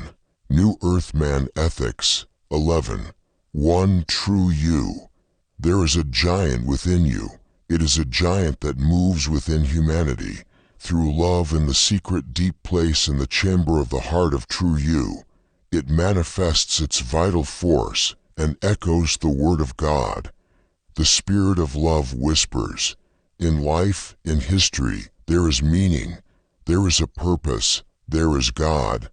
The one you call God seems farthest away, but is closest to you, in the most secret place inside true you, to complete the purpose of life with the energy of love through you. 11. 2. Dedication to humanity. Serve humanity. Dedicate yourself to the progress of humanity. For when we serve humanity, we serve the one we call God. For when we do, our inner being will be filled with life and contentment. For when we do so, we shall know the truth and be united with the truth. 11. 3. Love for the world. For God so loved the world. Well, God has a great plan for the world, the plan that is much bigger and greater than anything we can imagine. Because God so loved the world, we must also so love the world. Spirit entities are the pearls of the universe. We must love human beings, the spirit entities. Our world is the only present domain of action, with which we are existentially imbued. Be faithful to life in the place where you have been granted providence. When you leave the world of your dimension, the world of the next dimension will warmly welcome you. Hope for the completion of God's providence for the world. Believe in the victory of this providence. Actualize this providence until the world becomes the superworld. 11. 4. The role of ethics in the history of life. Thou shalt not kill. Ethics supports life. The great guidance power installed an automatic correction system deep within the secret chamber of the life system to preserve and nurture life.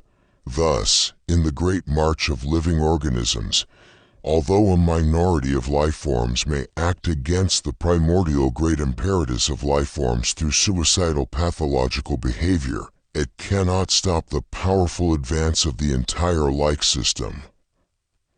11. 5. The law. Law comes out of the spirit. Law creates and protects the continuity, efficient functioning and nurturing environment for life forms. Equality maintains essential oneness at the phenomenological level and preserves the singularity of the whole. Freedom arises from equality for the new forms of growth of creative individual entities. Justice mediates between the unitary equality of the whole and the pluralistic freedom of the individual entities for the sake of general harmony and equilibrium. Herein lies dynamics of law. After all, the history of the phenomenology of law is the history of the morphology of justice. 11.6. Death in life. Having been dedicated to life, I face death without fear, without regret, for I believe that life overcomes death, because I believe in the one who rose from the dead. Indeed, herein lies the glory of incorruptible life. Chapter 12. New World of Science. 12.1. Synthesis of Planetization and Science. Planetization and science are being synthesized. Science is the central driving force and energy of planetization. Globalization is a process of fusion between science and the economic political system. Since the development of human languages, education, the most epoch-making new revolution has been the computer revolution. The inner motive of this revolution is the deepening of human spirituality, and the outer motive is the preparation for the space age. The deepening of the inner world will soon manifest itself in the development of a new planetary cultural civilization. The significance of the revolution of the material sphere in the history of life forms is the preparation of the matrix for the birth of a new spirit. Thus, the cosmic significance of science lies in the emergence of spirit. The consciousness of the new planetary order is increasing physically and quantitatively in the revolutionary process of moving from the order of old matter to the order of new matter, politics of technology. Due to the increase in human population, the phenomenon of the increase in the amount of spirit matter on the planetary biosphere is accelerating. The consciousness of the newly increasing spirit matter is being planetized by the new international computer telecommunication system. Through science and technology, the planetary collective self-consciousness grows in breadth and depth, and allows the individual self-consciousnesses to grow diversely against the background of the whole organic system.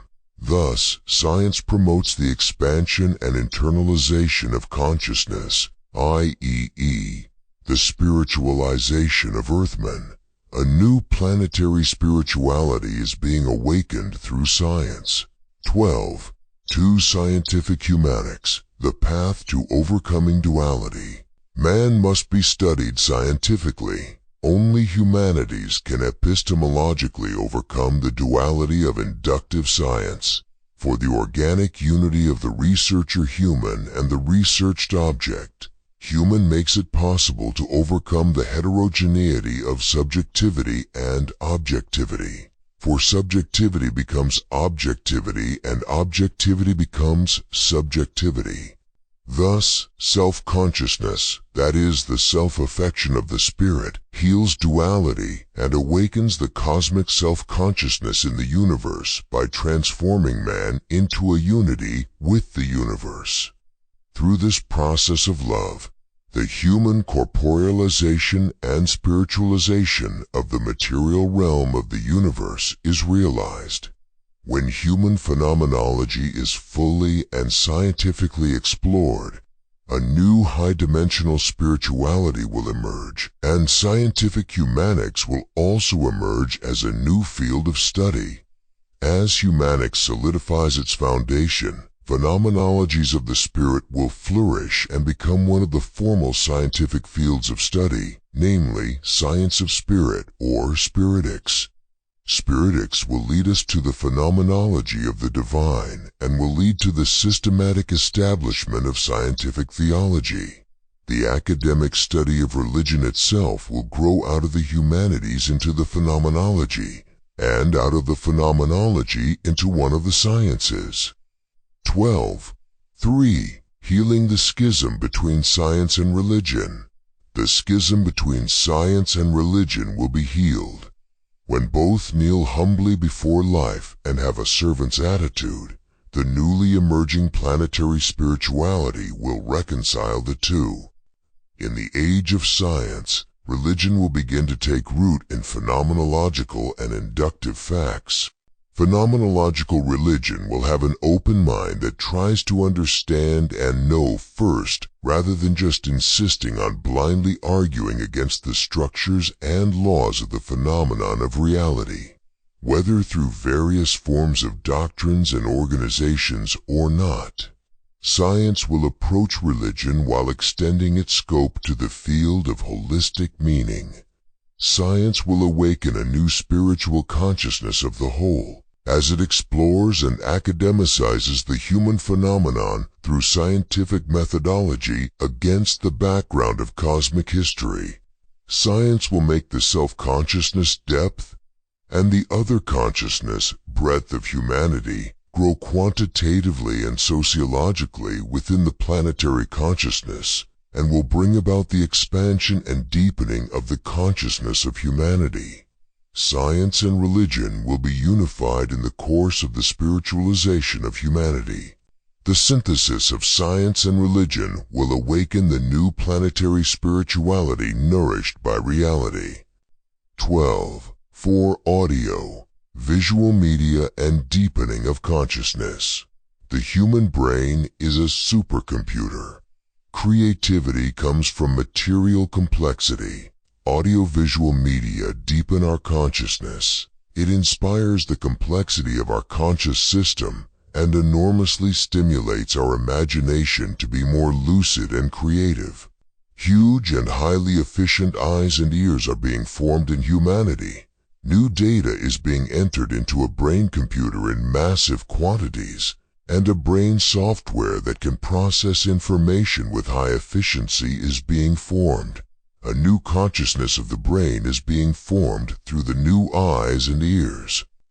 12. 5 new clothes for humanity. New clothes for new humanity are being made. For the new planetary spirit Corpus, the mother goddess of the earth, is weaving the gigantic garment that covers the planet thread by thread out of a new matter yarn that is luminous, filled with electrons and photons. A new humanity will appear, having put on the new dazzling clothes.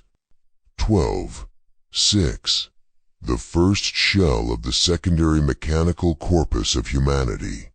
Through nanomechanical engineering and cyborg technology, the human body and the mechanical body will be fused together, and the first shell of the secondary mechanical body of humanity will be formed on the human corpus.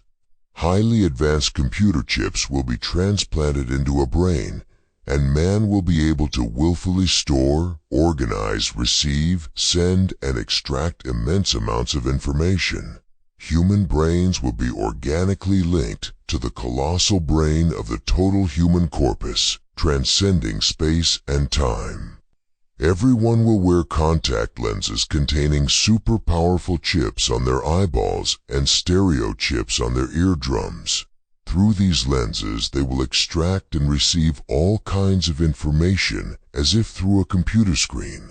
People will interact reciprocally with all kinds of information in 2 and 3 dimensions, in audio-visual and virtual reality. They will have the functions of a telescope and a microscope, and the functions of all means of communication and entertainment. Chips will be embedded in the skin and muscles of human beings, and human beings will be able to move external objects at great distances through the technology of force fields and virtual reality. Every organic part of man will be organically fused with the intelligent machines containing highly advanced chips. Man will put on the first shell of the almost immortal and permanent secondary cyber body capable of being detached, attached, and replaced. Will be organically present at the tertiary environmental mechanical bodies, and will even control the 4th artificial bodies which are at a great distance. Through this new corpus, materiality will be more deeply unraveled by the heat of the spirit, and the powers latent in the depths of the spirit will be awakened and released. Having put on this new body, the spirit will ascend majestically. 12.7. Cyberspace. Cyberspace. Artificial space. It is the new universe of space and time. It is the new world of inner sensitivity. It is the new kingdom of the mind, which is expanding without limit. In cyberspace, human spirituality will be expanded in amazing ways. All areas of human civilization will be revolutionarily transformed. The explosively growing new kingdom of the spirit is bursting out of the Earthmen. Earthmen, in parallel with the exploration and development of the vast physical universe, will pioneer and develop the vast spiritual universe. Both universes are swelling enormously. Both universes will merge into one in the future. A new synthesis of cosmic history will be realized. The colossally enlarged realms of spirit and matter will become merged into one. Cyberspace. It will be the new home of the spirit. It will become the finely formed conscious system body for the newer high-dimensional spiritualization of the spirit. Chapter 13. Immortal Advance of the New Spirit. 13. 1. New News. New news is simple. It's a report on the reality that is becoming more and more visible everywhere if we are willing to open our eyes and see. Mankind is entering a new orbit. A new order of planet Earth is being formed through globalization for the space age of Earthmen. The knowledge and technologies of science and technology in the age of globalization are impregnating each other at an accelerated rate. A new planetary mechanical system is being formed. Through the planetization of the Earth, the Earthmen will put on the highly efficient mechanical body, colonize the planets of the solar system, one by one with the moon as a base, and go out to the stars of the galaxy in search of their own destiny. It is the prophecy of the future of Earthmen and the call to the new construction. It is the proclamation of a vision of the realization of destiny in these galaxies. It is the simple truth that is being released in the fullness of time, and that will be naturally received by the Earthmen. However, behind the simplicity of this message, the vast ocean of cosmic energy is rolling and splashing restlessly to break the dike, burst out, overflow, and submerge the whole Earth. Like the explosive release of tremendous energy when an atom is shattered, this simple truth will be shattered. Bounce off the tens of billions of Earth spirit matter particles, cause a chain reaction, and explosively release tremendous cosmic energy that will renew the planet Earth and the solar system heavens. 13. 2 secret codes for the fulfillment of humanity's cosmic destiny. Mankind's destiny must be fulfilled in space. The foreshadowing secret codes for the fulfillment of Earth's galactic destiny are hidden throughout the universe like a puzzle, waiting to be deciphered and made visible. The secret codes of promise and fulfillment are hinted at everywhere in human consciousness. The promise for the birth, growth, and completion of the spirit is hidden throughout the universe and life forms. This divine promise of the universe must be fulfilled. The religious consciousness of man, especially the consciousness of the future in Christian millennialism, which has a clear sense of history, foretells that mankind will not die out, but will safely pass through the crisis of the great planetary transformation of the Earth under the protection of God, and will enter the age of a more advanced planetary civilization, and also, in the long run, will be connected to heaven, centered on the city civilization of the spiritual New Jerusalem coming down from heaven, and will realize the authoritative destiny of royally ruling with Christ, the realm of all creatures in heaven and on earth. In particular, The boundless hope and dream of man towards the cosmos is contained and shown in the works of science fiction in the now emerging consciousness of Earthmen. As the consciousness of this science fiction is printed and made into films, the quantity of the Earthman spirit now turning its consciousness towards the universe will increase tremendously in its quantitative scale. Its forms will be diversified, complexified, and deepened, foretelling the coming new destiny of Earthmen. In the structure and location of the solar system, there is a logic of cosmic geography that allows the Earthmen to grow without the threat of extraterrestrials. There are no other indigenous aliens on other planets in the solar system that could threaten Earthmen. Moreover, the fact that the solar system is many light years away from other stars gives Earthmen the opportunity to mature safely within the solar system. The promise of the universe is hidden in man's practical rationality. Humanity's practical rationality will never tolerate the extinction of the human species, but will have an unceasing intention for life and growth. 13.3. Solar Man. There will come a day when Earthman will be called Solar Man.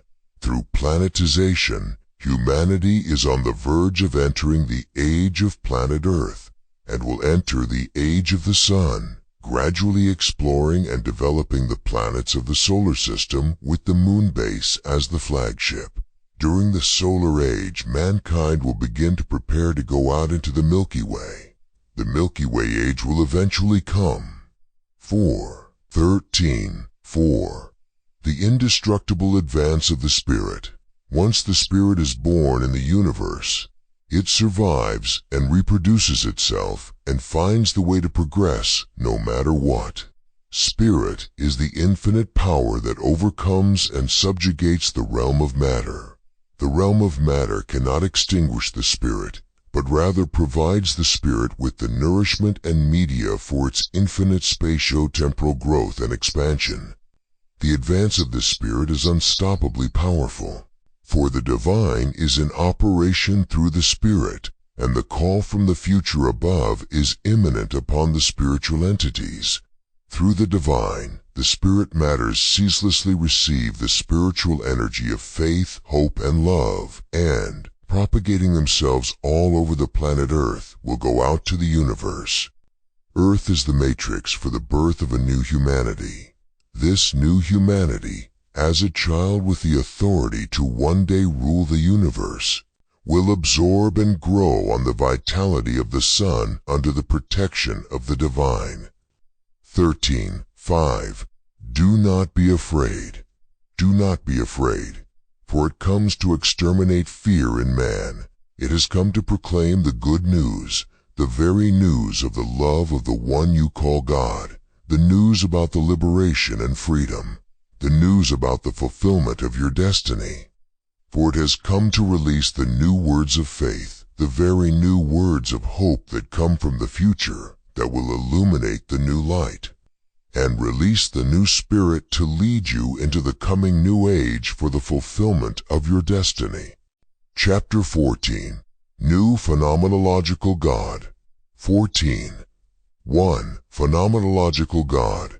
It is time to wake up from the dreams of a metaphysical God. We need to find a phenomenological God in the experiences of spirit entities, in the experiences of an individual consciousness, in the experiences of an individual's whole life, in the experiences of church and national groups, in the experiences of the whole history of the church and of humanity. We must meet the living God, because God is a living God. 14. To greatness of man. Man was created for greatness. Man was born to soar up like an angel to the vast great ocean of stars. Man is spirit matter.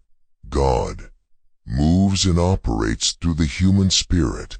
Herein, indeed, lies the greatness of man and the true basis of his hopes and dreams.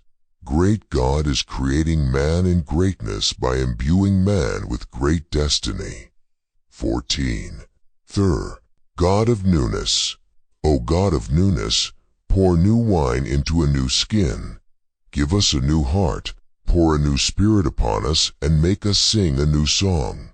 O Lord, who does new things, create a new earth and a new heaven. Chapter 15.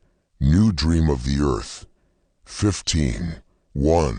Idea and reality. Ideas change the world. Ideas that have life are rooted in reality. They ferment reality and transform it into super-reality. The world and ideas influence each other. In other words, ideas become the economic, political, and technical medium for changing nature, society, and culture. Therefore, a planetarian thinker must be interested in and immersed in the concrete fields of politics, economics, science and technology, religion, philosophy, and culture. He must construct his thoughts while feeling the waves of reality with his skin, while swimming in the river of life. The thought or religion that is divorced from reality cannot be supplied with the life of the true spirit. By perceiving the truth and experiencing reality, not in an ivory tower, but in the midst of the struggles and conflicts of the world, one must become part of the living earth truth, which is constantly transforming its own history and world. A philosopher king matures to academic training and real experience. In this way he approaches the truth, and the truth becomes the spirit that embraces the world through him. The life of Christianity is foreshadowed in the spirit of the philosopher king. The Word became flesh. We have to think within existence. We must learn the truth by carrying the cross. Dream of earth. Dreams of children, dreams of young men and women, dreams of old men and old women, dreams of cleaners and laborers, dreams of salesmen and merchants, dreams of businessmen and politicians, dreams of artists and religionists, dreams of educators and scientists, dreams of nations and peoples. All the dreams of the Earthmen merge into the dream of Earth. Through the dreams of all the people on planet Earth, Earth is dreaming a new dream for the ages to come. 15. 3. Earth Dream Energy. From the inner world of dreams, the spiritual energy is being generated that is pulling up the earth and sending it forward into the future. From the dream of a householder for the family's livelihood and economic stability, from the dream of an engineer for new inventions and progress in science and technology, from the dream of the judiciary, for the realization of equality, freedom, and justice for a better society, from the dream of a missionary to lead the jungle natives to God, the earth dream energy is generated and flows out. 15. 4. Seeds of Earth. Dream. Workmen of the Spirit go out and scatter widely the seeds of earth. Dream. Farmers, businessmen, and economists go out and sow widely the seeds of matter. Dream. Scientists, engineers, and scholars go out and sprinkle widely the seeds of knowledge. Dream. Religionists, thinkers, and visionaries go out and plant widely the seeds of meaning. Dream. Various fruits are growing in clusters from the seeds of earth. Dream. 15. 5. Earth's New Dream. The earth is having a new dream. The degree of heat and lucidity of the new dream is rising. In the bosom of the new earth dream, a new planetary age is being hatched. 15. 6. Assemblage of Dreams. The world of dreams is becoming connected and systemized. Dreams of the scientific world, dreams of the medical world, dreams of the economic world, dreams of the political world, dreams of the art world, dreams of the literary world, and dreams of the religious world are merging into the royal dream that wants to go out to the stars of that infinitely vast universe and find its own destiny. The dreams on the earth are being assembled into one gigantic dream. 15. 7. A Ladder of Dreams. The spirit flaps its wings to actualize the dream of the earth. The earth, Totalman dreams new dreams to free itself from the gravity of the earth and heaves out a sigh of wish. From the realization of one dream, new dreams soar and fly up. A great carpenter connecting a dream with a dream builds up a ladder of dreams high up to the cosmos. The new Adam, stepping on the rungs of dreams, is climbing up to the stars of heaven. Chapter 16. New Spirituality of City. 16. 1. From garden, truth to city. Truth is close to us. Truth is the existence of the world and of ourselves. We live wrapped in the membrane of truth. We discover the truth and participate in the formation of the embodied and personalized truth body. Scientists explore and discover the truths hidden in nature. These truths have been waiting to be reflected in our consciousness throughout the long history of the universe. We are moving from the realm of natural truth to the realm of humanological truth. It is the realm of cars, airplanes, and computers.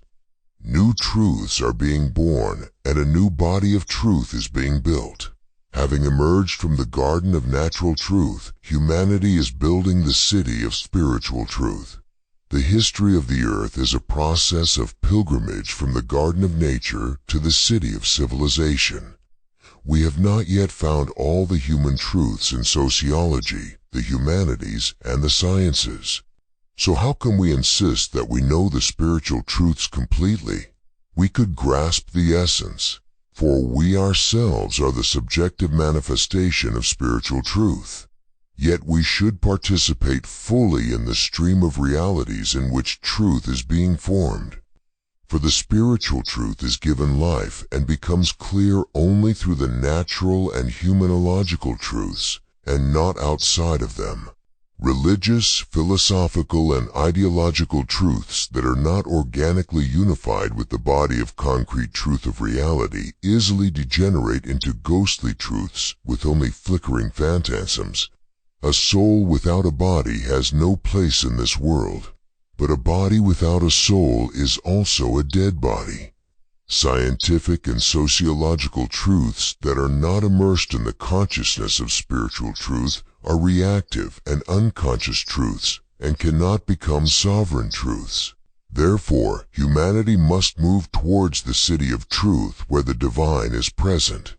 In the coming new city, the divine and the human will live together fully in truth. Therefore, Earthmen must unceasingly hope for and continue to build the spiritual city. 16. 2. Super-religious spirituality. Just as the self-consciousness, social consciousness, and moral consciousness of a child awakens when the time comes in its physical and experiential growth, so will a new mature religious consciousness awaken as a new spirituality as the planetary mechanized corpus and scientific civilization rapidly develop in the process of planetization. This spirituality will appear more and more as the phenomenon of the awakening and sublimation of the pure subjective consciousness of the whole stripped of the shells of traditional religious organization, and will be naturally absorbed into and harmonized with the total stream of life. The time is coming when Earthmen will receive the awakening of cosmic consciousness directly from the spirit of the planet, without the medium of religious organizations or classes of priests. The traditional organized religions will achieve the purpose of their existence in planetary history, which is the maturation of humanity's spirituality, by guiding Earthmen to the awakening of cosmic consciousness within Earthmen, and will gradually shed the outer shells of the traditional organized systems. The outpouring of the pan-planetary cosmic spirit which is coming upon Earthmen will lead Earthmen into the age of super-religious spirituality. As the words of the new planetary spirituality appear, the traditional forms of all religions and systems of thought, in the process of being completed, will become shriveled and will emerge as the movements of new sublimated forms. All consciousness of religions, ideologies, and cultures will be filtered through the consciousness of man's galactic destiny beyond Earth. Chapter 17. New Consciousness of the Whole. 17. 1. Seed of the Earth Spirit. The seed of Earthmen's spirit is now in the process of sprouting. Throughout the ages to come, the spirit of Earthmen will be nourished by taking root deep in matter, and its stems will continue to grow. As the Earthmen realize the infinite resources of the spirit and continue to develop them, they will find that much greater energies of the spirit are gradually being released, as is appropriate for each age. Earthmen will go out into the innumerable galaxies of this vast universe and produce in abundance innumerable, diverse, ripe, and precious fruits of the spirit, because they are cultivated by the great Orchid Man. 17. To leap to the Absolute. Religion is a leap towards the metaphysical absolute. Herein lies the metaphysical greatness and the phenomenological weakness of religion. By raising high the torch of the absolute ideal, religion leads the spiritual energy out of man to make him march unceasingly towards the place of the perfect ideal and not to be satisfied with his present place. However, it absolutizes and crystallizes its whole form itself without filtering out the characteristics of its time, and thus becomes alienated from the reality which is in the process of formation. By insisting on the simple absolute form, it tends to refuse the reception of a new form. Thus, although religion is essentially good, it often separates itself from the world phenomenon, reality, soon falls behind the times and becomes a conservative force. Science, politics, and economics are the leap to the phenomenological absolute. Herein lies their metaphysical deficiency and their phenomenological advantage. Because they have no clear connection with the absolute ideal, they often scatter and separate the energy of humanity in all directions, and make humanity inclined to a reactive rather than a deliberate mode of existence, limiting its perspective to the short-term temporary characteristics of the times. However, as they are born from the root of the phenomenological spirit, they are sensitive to the changing historical realities and grow up, maintaining the essence of their being by always contemporaneously renewing their diverse forms. Therefore, they appear in history as the future-oriented progressive force. The quest for the absolute is psychologically a primordial striving of all human spiritual expressions to find transcendence of the ego in the ideal outside the ego. Religion, science, and practical social studies, all as a powerful will towards a much greater ego, expand an individual ego and try to realize themselves in the greater ego. Religion is a quest for the expansion and transcendence of the ego through peace and harmony with existence itself. Practical social studies is the pursuit of expansion and transcendence of the ego through peace and harmony with human collective societies. Science is a quest for expansion and transcendence of the ego through peace and harmony with the physical universe. All metaphysical and phenomenological leaps to the absolute are the pursuits of expansion and transcendence of the ego through peace and harmony with the whole. Through planetization, Earthmen will have a wonderful expansion and transcendence of ego as a whole group. Religion will become phenomenological, and science and social pragmatics will take on metaphysicality. In each area, mankind will approach the field of the absolute and have a much greater awareness of the whole phenomenologically. 17. 3. Consciousness of the whole planet absolute is the greatest whole. The whole is the background, in which the individual finds his own self-autonomous consciousness, essence, and meaning. Thus, husband and wife, family, association, workplace, society, country, ethnic group, church, history, and the universe are the wholes that become the environment of an individual. As a spirit grows, it seeks to realize itself more and more within a much larger whole.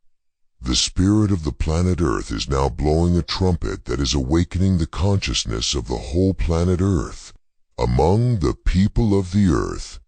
Through these words, a new consciousness of the planet Earth is being awakened. This consciousness will be fermented all over the globe. Because the time is full, new words are being released, and the consciousness of the whole Earth is emerging within the Earthmen. New self-awareness and awareness of the meaning of existence are being awakened within the Earthmen. 17.4. Whole and meaning. We find meaning in the whole that is bigger than us, in the whole to which we belong. We receive satisfaction when we play our part well in the whole, because our individual system is designed to be a subsystem within the overall system. All objects are mutually connected with the whole system. We are the unified bundle of strings of objects which are related and linked with our environment. All objects fit in with one another. When we fit in well with one another internally and externally, we are fulfilled. This is the very background of our happiness. We must follow our true nature, that is, our position and role in the whole. The major current of our existence must be towards the right direction. Our destiny, realization, and happiness lie in confluenting with the great movement of the whole.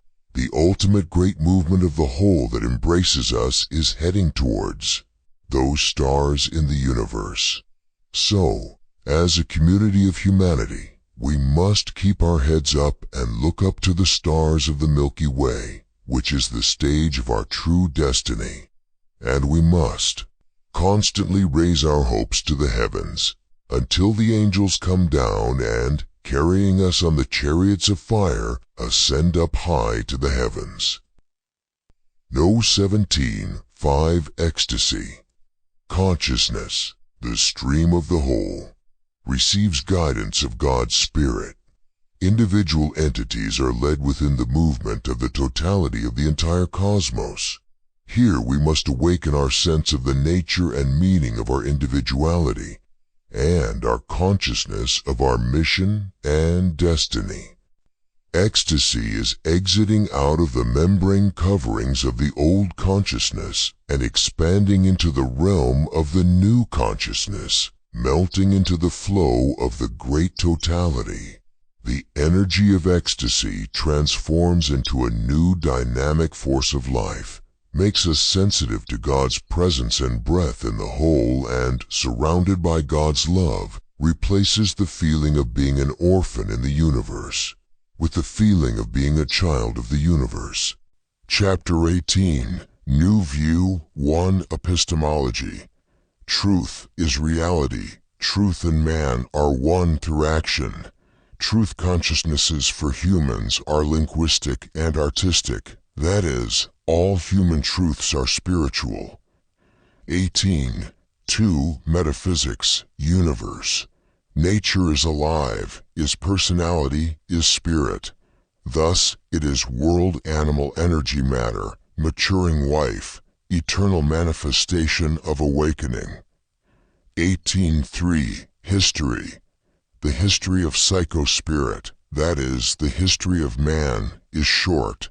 The history of man must be interpreted against the background of the history of biology.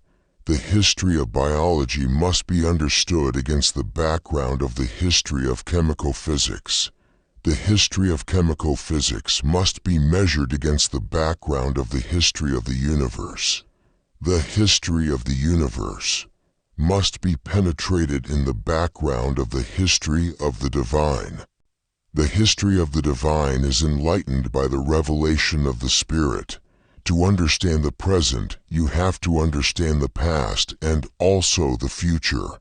To understand the whole of time, one must understand man and spirit. 18.4. ethics nevertheless, not as I will, but as thou wilt. The will that guides men on earth has been revealed, and the revealed will is the very great commandment of the age. Build up the earth following the spirit of faith, hope, and love. Then, go out into the universe. With light, drive out the darkness of the world. Persevere in faith. The future belongs to God and God's people. You cannot be free until you believe in yourself. Faith in oneself comes when one knows one's true self. Life is generous because life is divine. Follow the dreams and the talents. Pray and seek guidance. Take up the cross and follow him. 18.5 Politics. The organic tendency to form a head in the whole unified system, corpus of spiritual material entities, is the will to politics. When moral spirituality, which acts as the head of an individual's life, grows up clothed with morals and customs and becomes concrete at the level of the group, it becomes laws. Laws are nourished in the realm of reality by the liberal reason of spirituality and become ideological. Through the spiritual leadership of ideology, the whole moves as a unified body. Passing through various forms of ideological spirituality, politics plays the role of the head within the whole organic system. Ideologies must come from reality, be formed in reality, and be constantly corrected by reality, and reality must not be rigidified by traditional ideologies, for reality grows and changes. The shell of rigid ideology will be broken and shed by the power of reality through an agonizing process. The ideology has to bend itself in order to serve the reality. Through planetization, individuals will become more mature and at the same time organically connected to the system that is becoming unified. Through the computer telecommunication system or the internet, individualization and organic systemization will take place simultaneously. Through the process of planetization, a new planetary ideology will emerge. Human rights will mature globally in parallel with the ideological unification of Earthmen, for the equality of the whole will be universalized through unification, and the freedom of entities will be deepened through individualization. 18.6 My creed: God is good, therefore I believe in the future of man, the boundless propagation and prosperity of Earthmen, and the fulfillment of their great destiny among the innumerable stars of the universe.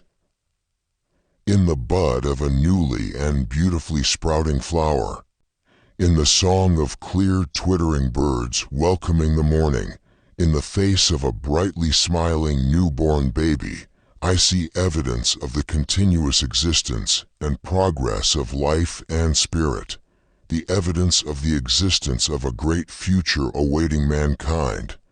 God is love. Thus, God has a plan for the universe. Thus, in the cosmos, in existence, there is meaning and purpose.